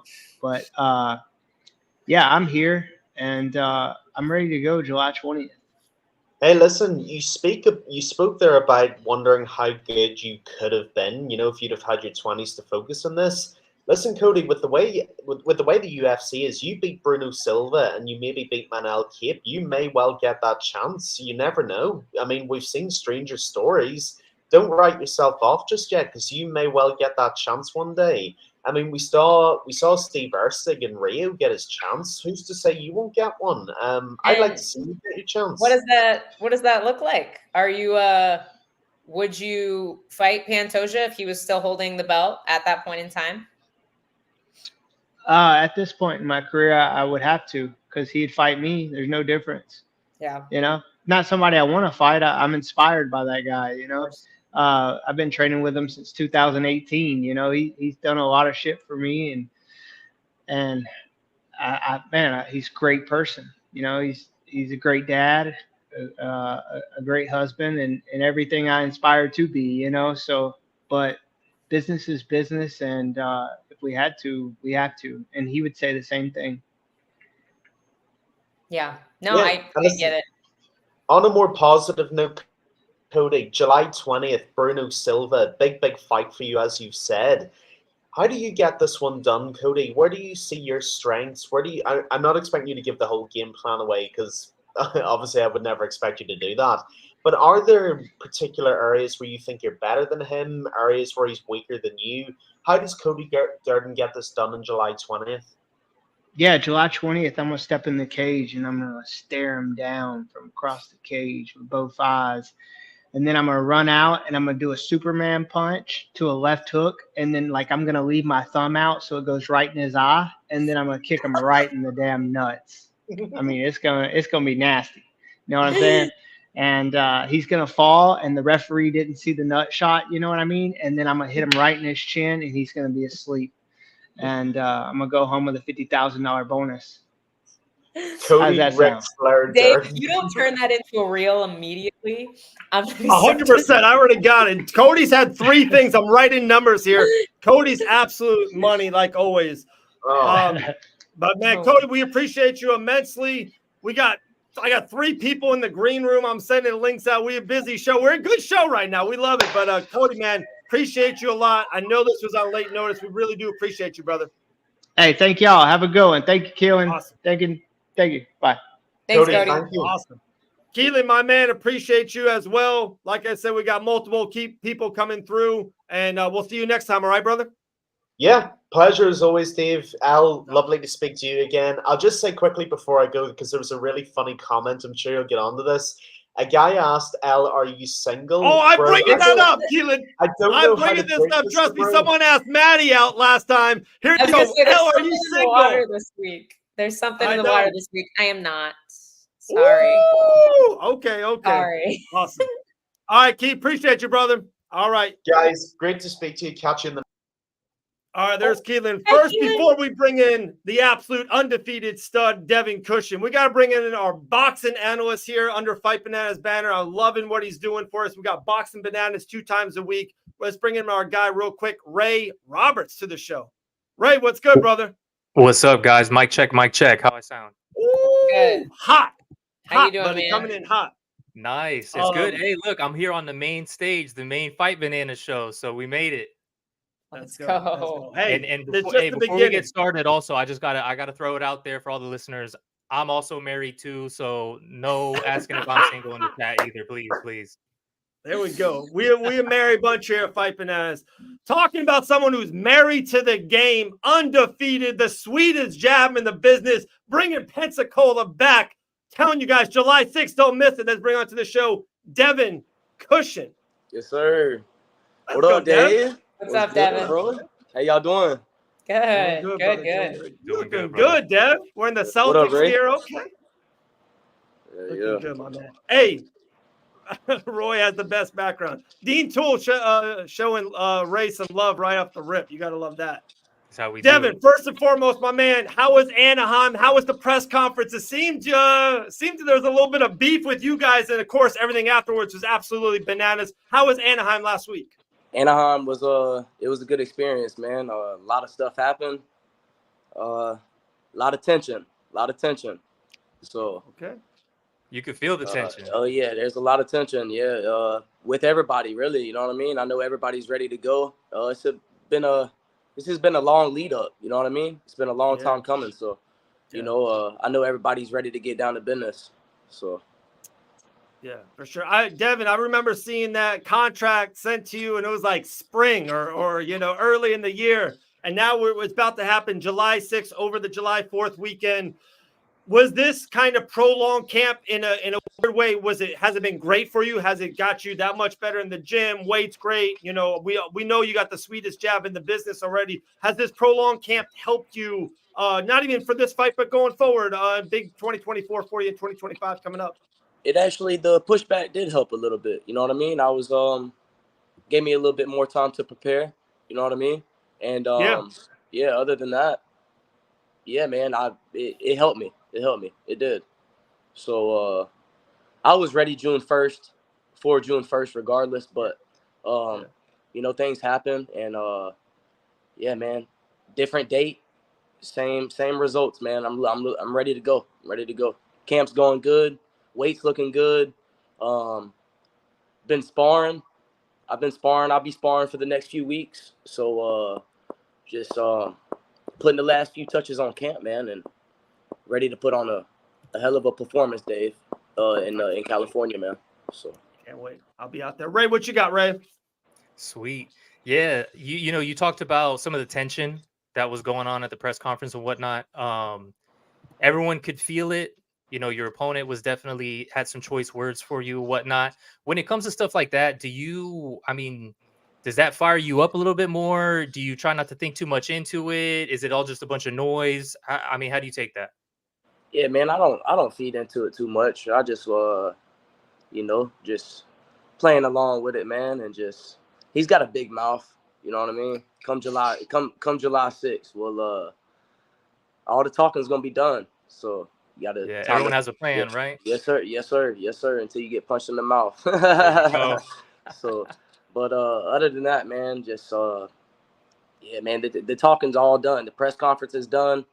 I won't see him again until July 6th. And come July 6th, you know what I mean? It's gonna be action time. Ain't gonna be no more talking. So. Yeah, most definitely. You know, with a platform like this, being on a big stage, a lot of big names, everything like that, you know, does that fire you up also to really give you a chance to showcase your abilities and shine, especially with so many people watching? Yes, it does, man. I'm very humbled to be on this platform, and just shout out to Dean Toole, man. Just giving me this opportunity to showcase my skills and my ability, you know what I mean? In front of the world. Like you said, man, it's a lot of big names on this card. You know what I mean? That humbles me also. You know, you got Danny Jacobs, you know what I mean? A legend in the boxing game. The Miracle Man. Yeah, man, that's dope. It's dope. You know what I mean? I'm living my dream, man. You know what I mean? Yeah, for living sure. the dream. So just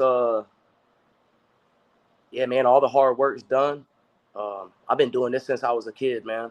You know what I mean? And I belong too. You know what I mean? Make no mistake about it. I belong also. So yeah, man. It's very humbling, and I'm excited. Very excited. Yeah, with all the big names that are on this card, you got a lot of like MMA guys on here and whatnot, and I feel like it's going to bring a whole nother audience that typically might not watch boxing. So for you, you know, is this really a chance for you to showcase your ability, showcase the sweet science, show some of these MMA fans like, you know, hey, I'm the goods, I got this, and really, you know, give you that opportunity to shine? Yeah, man, you're gonna see pure boxing come July 6th. You know what I mean? You know, tune in. MMA, it doesn't matter if you're an MMA fan or a boxing fan. You know what I mean? You're gonna see the difference. You'll see the difference. I'll get on this one, then Elle, jump on the next one. Dev, you know, I've seen you fight probably 6-7 times in my life. I've been lucky enough to commentate 4 or 5 of them. I say it to death, man. My guy. The sweetest jab I see. Your jab is so beautiful. Now you being on the biggest stage, huge pay-per-view, huge names on it. Is that something you want to definitely showcase your jab and do your thing? Or it's all about just winning the fight, whatever it takes. If it's the check hook that day, if it's going to the body, if it's the counters, is it just about winning the fight? Or do you really want to make this? I know you said it just in Anaheim. You want to steal the show. Is it winning a certain way or just winning this fight? Keep that undefeated record and keep moving. Man, to be honest, just like you said, Dave, whatever it takes, man. You know what I mean? Yeah. But I'm looking to put on a hell of a performance. I'm coming in there to look sharp. You know what I mean? And you've seen it, Dave. Just do Devin Cushing, man. You know what I mean? Whatever opens up is gonna be. You know what I mean? I'm gonna let it come to me, bro. You know what I mean? It ain't. Yeah. It's not. I'm not trying to put too much emphasis on it, Dave. You know what I mean? Yeah. I'm gonna do my thing, man, and I'm confident. I'm ready. Love it. Oh, you've said that like the finish doesn't matter, how you win doesn't matter. It's just as long as you get it done. As somebody who's undefeated, 13-0, like incredible record, do you feel like the O at the end of your record adds a little added layer of pressure? I've heard athletes talk about like, you know, oh, they take their first loss and they feel like a little weight has been lifted off them, or, you know, they felt like that's an extra pressure beyond winning is keeping that undefeated record. Do you feel like that builds you, or do you feel like that adds more pressure? It doesn't add more pressure. I don't think about that. You know what I mean? I'm just thinking about the job that needs to be done July 6th. You know, I'm just focused on that. I'm focused on Manuel Carrera. He's in my way. So he's got to go. So, and that's just all I'm thinking about. I'm not thinking like you said. I'm not thinking about my record. I'm not thinking about that O at the end of my record. I'm just focused on the task at hand, man. And come July 6th, that's all I'm focused on. I'm dialed in, and I'm ready to put on a performance, man, of a lifetime. I love it. Dean Toole just put it in there. I definitely want to shout this out. 12 fights on the card. 2 of them have MMA people, but he's absolutely right. 10 are pure boxing and incredible boxing matchups. We know Dean Toole can, match up and stuff of that nature. It's going to be incredible, guys. July 6th, Anaheim, California. Pay-per-view links are everywhere. Make sure you can still get tickets at Ticketmaster.com. It's going down on July 6th. I got one more, Ray. If you got a couple more after that. My man, you know me, big family guy, Devin. You know about that. I know you got this beautiful daughter. Yes, how much extra? You know, she's getting bigger and bigger. How much extra does that put you? Not pressure, but how much do you want to win more for your beautiful daughter than just even yourself? You know? Yeah, man. She gives just thinking about it. It gives me so much motivation. You know what I mean? And yeah, man. That's who I do it for, Dave. You know what I mean? Yeah. At the end of the day, you know. Yeah, man, it lights some fire under your ass. You know what I mean? Yes. So, yeah, man, that's what it is. Yeah. Okay. Right. Yeah. So you had touched up on it real quick, saying that, you know, you've been boxing since you were young and whatnot. And I see a lot of the times, like, you know, the skills pay the bills. A lot of fighters, they have the skills, but people don't really know their story and whatnot. And I feel like that's a big thing for the fans. People want to get invested into you. I feel like it's good, you know, when you do interviews like this, people really get to see who you are. But if you could tell us a little bit about, you know, what was like, how did you get started boxing? You know, what was like your amateur background? What made you want to go pro? What made you really want to pursue this? I played baseball and football when I was younger too. And I was always in the boxing gym. My dad took me to a boxing gym when I was probably about 7 years old. And man, the rest was history, man. I fell in love with it, honestly. And again, I played football and baseball on the sides also. And, you know, just boxing in general, it's just a different sport, you know.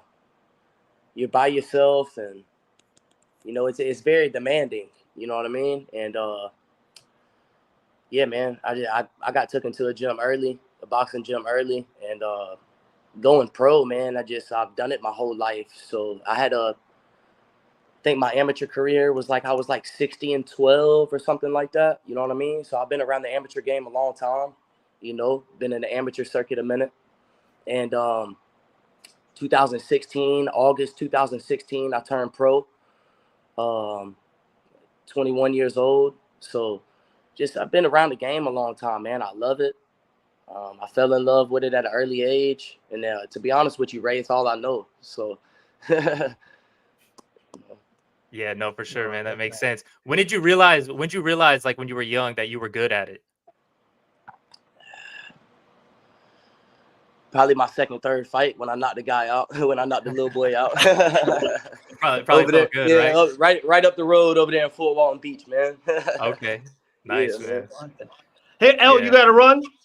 I do. I got to jump. Thank you so much, Devin. Best of luck to you. Thank you so much. Dave and I will see you in Anaheim. Thank you. Yeah, we'll be out there. We'll be out there. Awesome, Elle. We'll talk to you.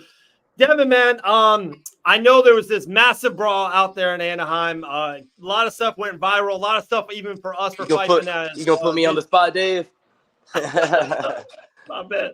If I could ask, just what happened in the back? Was there choice words backstage? What happened back there that maybe the masses and the mainstream hasn't heard yet? Yeah, not too much happened backstage. They were about to collide again, Dave.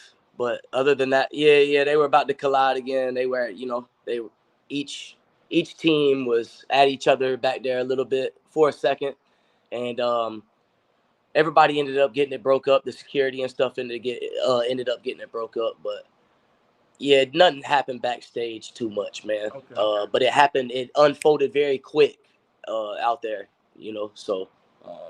I'm just glad nobody got hurt, man. You know what I mean? Yeah. Seriously injured. You know what I mean? Could have risked the card. Yeah. Yeah, man. That's what I was thinking when Jorge I saw still got that 3-piece in the soda. Still got it. Man. he ain't never gonna lose that. Yeah, man. Yeah, I think no, that's Jorge's element, man. Street fighting. You know what I mean? That's Jorge's element, bro. Jorge's about that action as soon as it goes down. Yes, he is. Yes, he is. Yeah, he's not playing around. But like you said, man, when I first saw it, I was like, man, I hope, because it's so easy to just somebody to sneak you from the side real quick and get a cut or something. If somebody were to cut Jorge, I mean, that's the card right there. Yeah, man. Yeah, even maybe getting his hand broke or something. You know what I mean? Anything. Anybody. Any fighter. You know what I mean? Anybody. You know what I'm saying? Yeah. So. This coming weekend, Devin, I would love your take. We talked about, I believe, 6 months ago. I love getting you on the show every 4-6 months, something of that nature. And we had a great discussion about boxing, topical stuff. This Saturday night, we got Tank versus Martin. I know you got a great boxing mind. We know Tank is the heavy favorite. He's on a run right now. Can Frank Martin, can he upset Tank? What do you think is going to go down Saturday night? You got Subriel Matias versus Leon Perot also. Yes. Over in Puerto Rico. That's honestly the fight I'm looking forward to watching also. Okay. Okay. I think Tank Tank a late stoppage, man. Late stoppage. Late stoppage or knockout. And to be honest with you, I see a uppercut.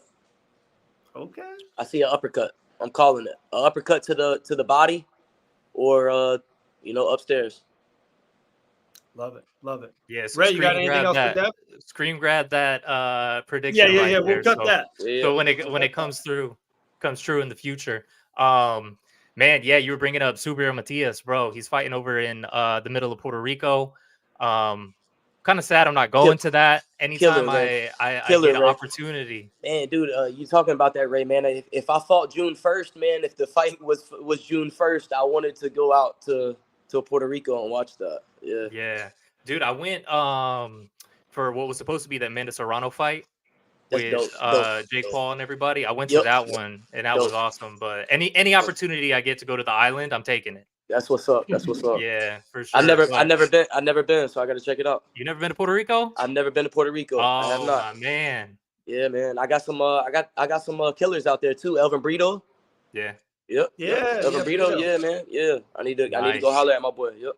Yeah, definitely. Well, Dev, man. we a family affair here at Fight Bananas, so we always love having you on. We got to bring someone else. We got to bring the mastermind kind of behind it all. Let's talk to our guy, Dean Tool. What up, man? What's up? What's up? What are you drinking on, man? Just an emergency. Okay. You sit. But I want to tell y'all a fun fact. They actually offered Ryan Martin for Devin to fight on the July 6th card before the Gervonta Davis fight was made. So, jeez. Small world. It's small world. We got big things. There's the mastermind right there. But when we asked for $1 million, they said no. It's all right. Soon enough. Dean, the card is absolutely stacked. Of course, we got Devin on it. We know about the main event. Throw another fight on July 6th that people are not talking about. Throw a little spotlight on something else on the. We got a pretty incredible undercard, a preliminary card. Yeah. Some awesome Mexican matchups that are going to be wars. Some undefeated guys, some former world champions. We're in the process of also making another. We're probably adding one more fight to this card that's going to be a pretty shocker to the world. I just can't announce that just yet. But the whole card is incredible. The Avila Pettis fight. Pettis just beat Roy Jones in our Game Bred boxing event last April, I believe. Yeah. But all the other fights, the Amado Vargas is undefeated. Ryan Garcia's little brother, Sean Garcia, is undefeated. Typically, you never see people that are 8-0 fighting a 10-0 guy ever on the upstart of their career. So they're both taking a major risk. Once you take an L in boxing, it's kind of over with after that, to be honest. Or you have to make a really, really long climb. It's going to be 15 or to 20 fight win streak after that just to get back into a number one contender fight or a title eliminator bout or even fight for a title. So to be able to do that is pretty crazy. But yeah, it's a great card. Super excited about Danny Jacobs Mosley. Trying to see what Danny Jacobs is going to show up. Obviously, he took a little 2-year layoff, but he's one of the best in the world. His only losses were to Canelo and to Triple G. I mean, it doesn't get better than that. And excited to see. And then Mosley Jr., he's on a 5-fight win streak. So this is hometown. He has a lot of things favoring him in that aspect, but we'll see what Danny Jacobs shows up. But the card is stacked. Probably most excited on the whole card is to watch Devin fight Carrera. So Carrera is 13-1. His only loss is to an Olympian. So this is a big step up in competition for Devin. And we'll see what happens that night. But I think we all anticipate what's going to happen. Talking about, you said a word there, Dean, if I can ask this question. You said a word about championship. Is there any going to be future championship opportunities under the Game Bred boxing kind of banner and stuff of that nature? I know this is FAMEO and stuff of that nature, but can Devin Cushing win a world championship under the Game Bred banner in the near future? Yeah, but this is boxing, so it won't necessarily be a Game Bred boxing championship. It would be something sanctioned through IBO, WBC, WBA, WBO, IBF, whatever that is. And we have a great relationship with those people, so I'm sure that'll be happening. We're looking at vacant title opportunities for this card in the beginning, but because it's not a main event, co-main event, or featured bout spot, you don't really want to put a title fight under the main or co-main on any event. You want to headline with a title fight. So that would have kind of been disrespectful to the people fighting for the title. So I'm sure we'll work on something, but definitely Devin will, after this fight, be fighting for some sort of a vacant title, whether it's a North American, United States, so something of that nature. And we've had several offers to do so. And Game Bred boxing is back. Will be consistent, not even just the big fights. Masvidal has a deal. He has to fight 3 fights before March 2025. So his deal with the UFC, that allowed him to box, but he's going to be fighting major names in the boxing world. So this isn't hey, I'm going to go rematch Nate Diaz. I think a lot of the media are forgetting what's actually happening. Masvidal is going into boxing full speed ahead to show that he's one of the best boxers that are coming over from MMA. He's not going to fight Nate Diaz. This is just a stop in the way. He's going to fight some of the best boxers in the world. And he's also a 1-0 pro boxer already at the beginning of his career. This isn't somebody who's just going into boxing for a payday or for something different. He could have did several huge fights in the UFC already, and maybe one day he will. Dean was bringing so much fire. But oh, there we go. He doesn't plan on just doing 3 fights. He plans on doing 10, 11, 12, some of the biggest fights in the world. So we're excited about that. And I feel like that whole thing has kind of been lost through this whole thing because people are like, oh, I'd rather fight you in MMA and all this. Like, that's not what we're doing. We're going into boxing. So, and then we have a boxing promotion, Game Bred Boxing, that put on an incredible event last year. We were on a roll. That was our 4th event that we had done. So, like, we're right back. We'll be doing Game Bred Boxing consistently after this event for in-between events. Icon FC is returning also. Those events will be like in Miami and a bunch of different places, but mostly in Miami. And then Island Fights is back, first ever professional event since August 2019 on August 9th in Pensacola, Florida.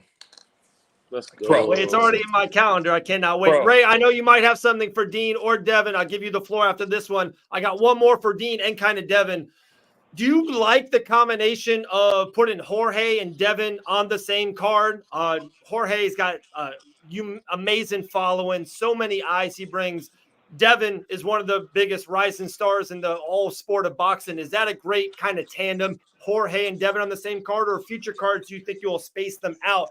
Devin main event's a card, Jorge's on another card. Will you space them out?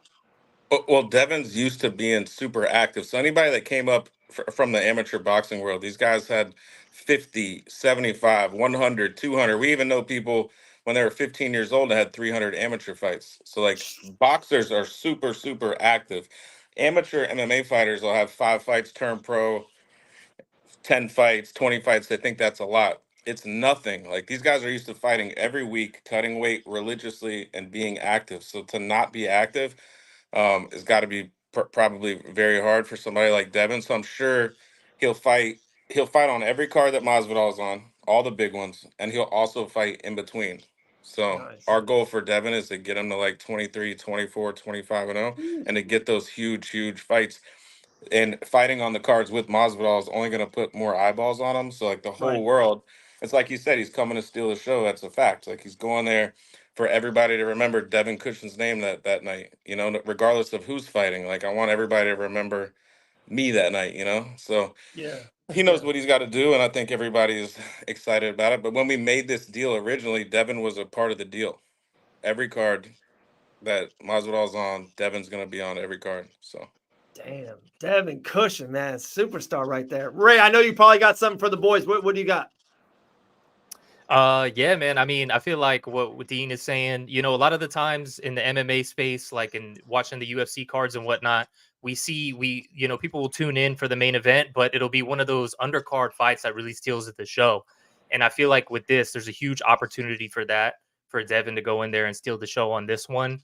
And I think part of that too is what we see sometimes in boxing is the lack of a good undercard. And with this, you know, me and the professor were talking about it on the Boxing Bananas about how well this card has shaped together. And not really a question, but just got to give kudos. I mean, this card's looking really good, and I'm excited for it. Damn, there you go. Giving kudos. Hey, Dean Tool doesn't need to hear any more kudos. He knows he's all right. Hey, am I seeing you tomorrow in Vegas, Dean? Am I seeing you tomorrow? Probably, yes. All right. I'll see you tomorrow. I'm flying out there. I can't wait. I'll be MGM Grand this Saturday night. Maybe. What? Dave, you're going to the fight? Yeah. He's covering the event. That's what's up. That's what's up. Big dog. Big dog. Tank said he wanted that one-on-one interview with me. I was like, all right, you know, we'll get it. Good thing we can make that happen. That's good, man. Hey, I love it, man. Hey, Devin, you know, man, I got so much love and respect and appreciation for you. I cannot wait. I'm flying out there to Anaheim on the 5th. We'll be out there. Fight Bananas will be out there heavy. Cannot wait for your fight. I'm so excited for not even that night, but again, what Dean was saying, your future, your immediate future. Big stuff late in the summer and so on and so on. So, man, cannot wait. July 6th, Anaheim, California, last man standing. Tickets still on sale right now at Ticketmaster.com. Pay-per-view links are everywhere. Anything else, boys, Dean or Devin? That's it. That's it, man. Hey, I guess 9th. I wrapped it up pretty good then. August 9th. You coming to that? Me? You told me I thought I was commentating on it. I thought I got a big check that night.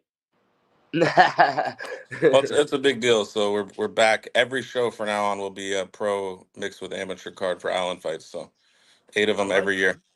I like it. Someone's got to do those fire intros at the beginning. Somebody.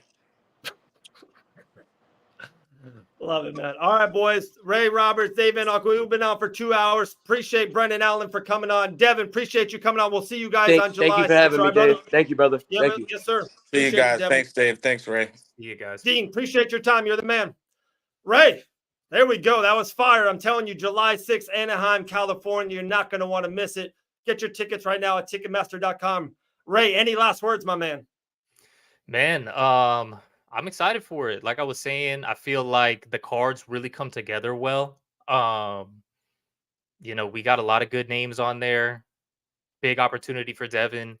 I'm excited for it, man. It's going to be good. And especially with the crossover fans, this is the kind of stuff where, I know a lot of boxing fans weren't really digging the whole MMA fighters and the crossover and whatnot, but I feel like it's just good for the sport, man. Even like with like the YouTubers coming over, all of that, it just brings more eyeballs onto the sport. And since we've seen that, I don't know if it's directly correlated, but we're seeing a rise in the interest of boxing. I feel like part of it also is because the heavyweight division's on fire. They say, whenever the heavyweight division's good, boxing does well. So I feel like it's a little bit of this, a little bit of that, all thrown together, and boxing is really coming back and coming back strong. And I feel like, there's enough for everybody here. So we got a good card on July 6th, and I'm definitely hyped for it. I appreciate it. Chanel, you're the best. Appreciate you. I cannot wait, man. And what he said, and we'll close on this. I love that it's not a gimmick show at all. It's not Jorge doing an MMA fighter doing boxing. He's becoming a professional boxer. Like, we're just seeing it live. He's got a lot of big fights in front of him. Like you said, the undercard is just littered of boxing talent. 13-0 versus 13-1. Garcia, it's insane. The Jacobs, so much at it, guys. July 6th, do not miss it. Anaheim, California. Make sure you out there on the West Coast if you're traveling. If not, you can get the pay-per-view. It's going to be nuts, man. It's going to be bananas. Ray, I'm telling you, we've been live over 2 hours, so a great show. Appreciate you. Boxing Bananas, I think it's coming back tonight. If not, we'll see you on Thursday and Friday night. We'll appreciate you, man. Hey, we're Fight Bananas. We on fire right now, brother. Tonight, 8:30, Boxing Bananas. Tune in. I'll be going live with the professor himself. So we're going to be talking about the fights that went down over the weekend, and then we're going to be touching up on some of the fights coming up this weekend as well. So make sure you all tune into that one. Sounds good, man. Appreciate it. 8:30 tonight. Don't miss it, guys. Appreciate everyone. Hey, jawsersize.com. Go ahead there. HKUSA. Put in that promo code BANANAS20 for 20% off. Productive Athletics Club. Appreciate you guys. We out. We'll see everyone next week. Tonight, Boxing Bananas. Tomorrow night, Ben and Bananas on the UFC.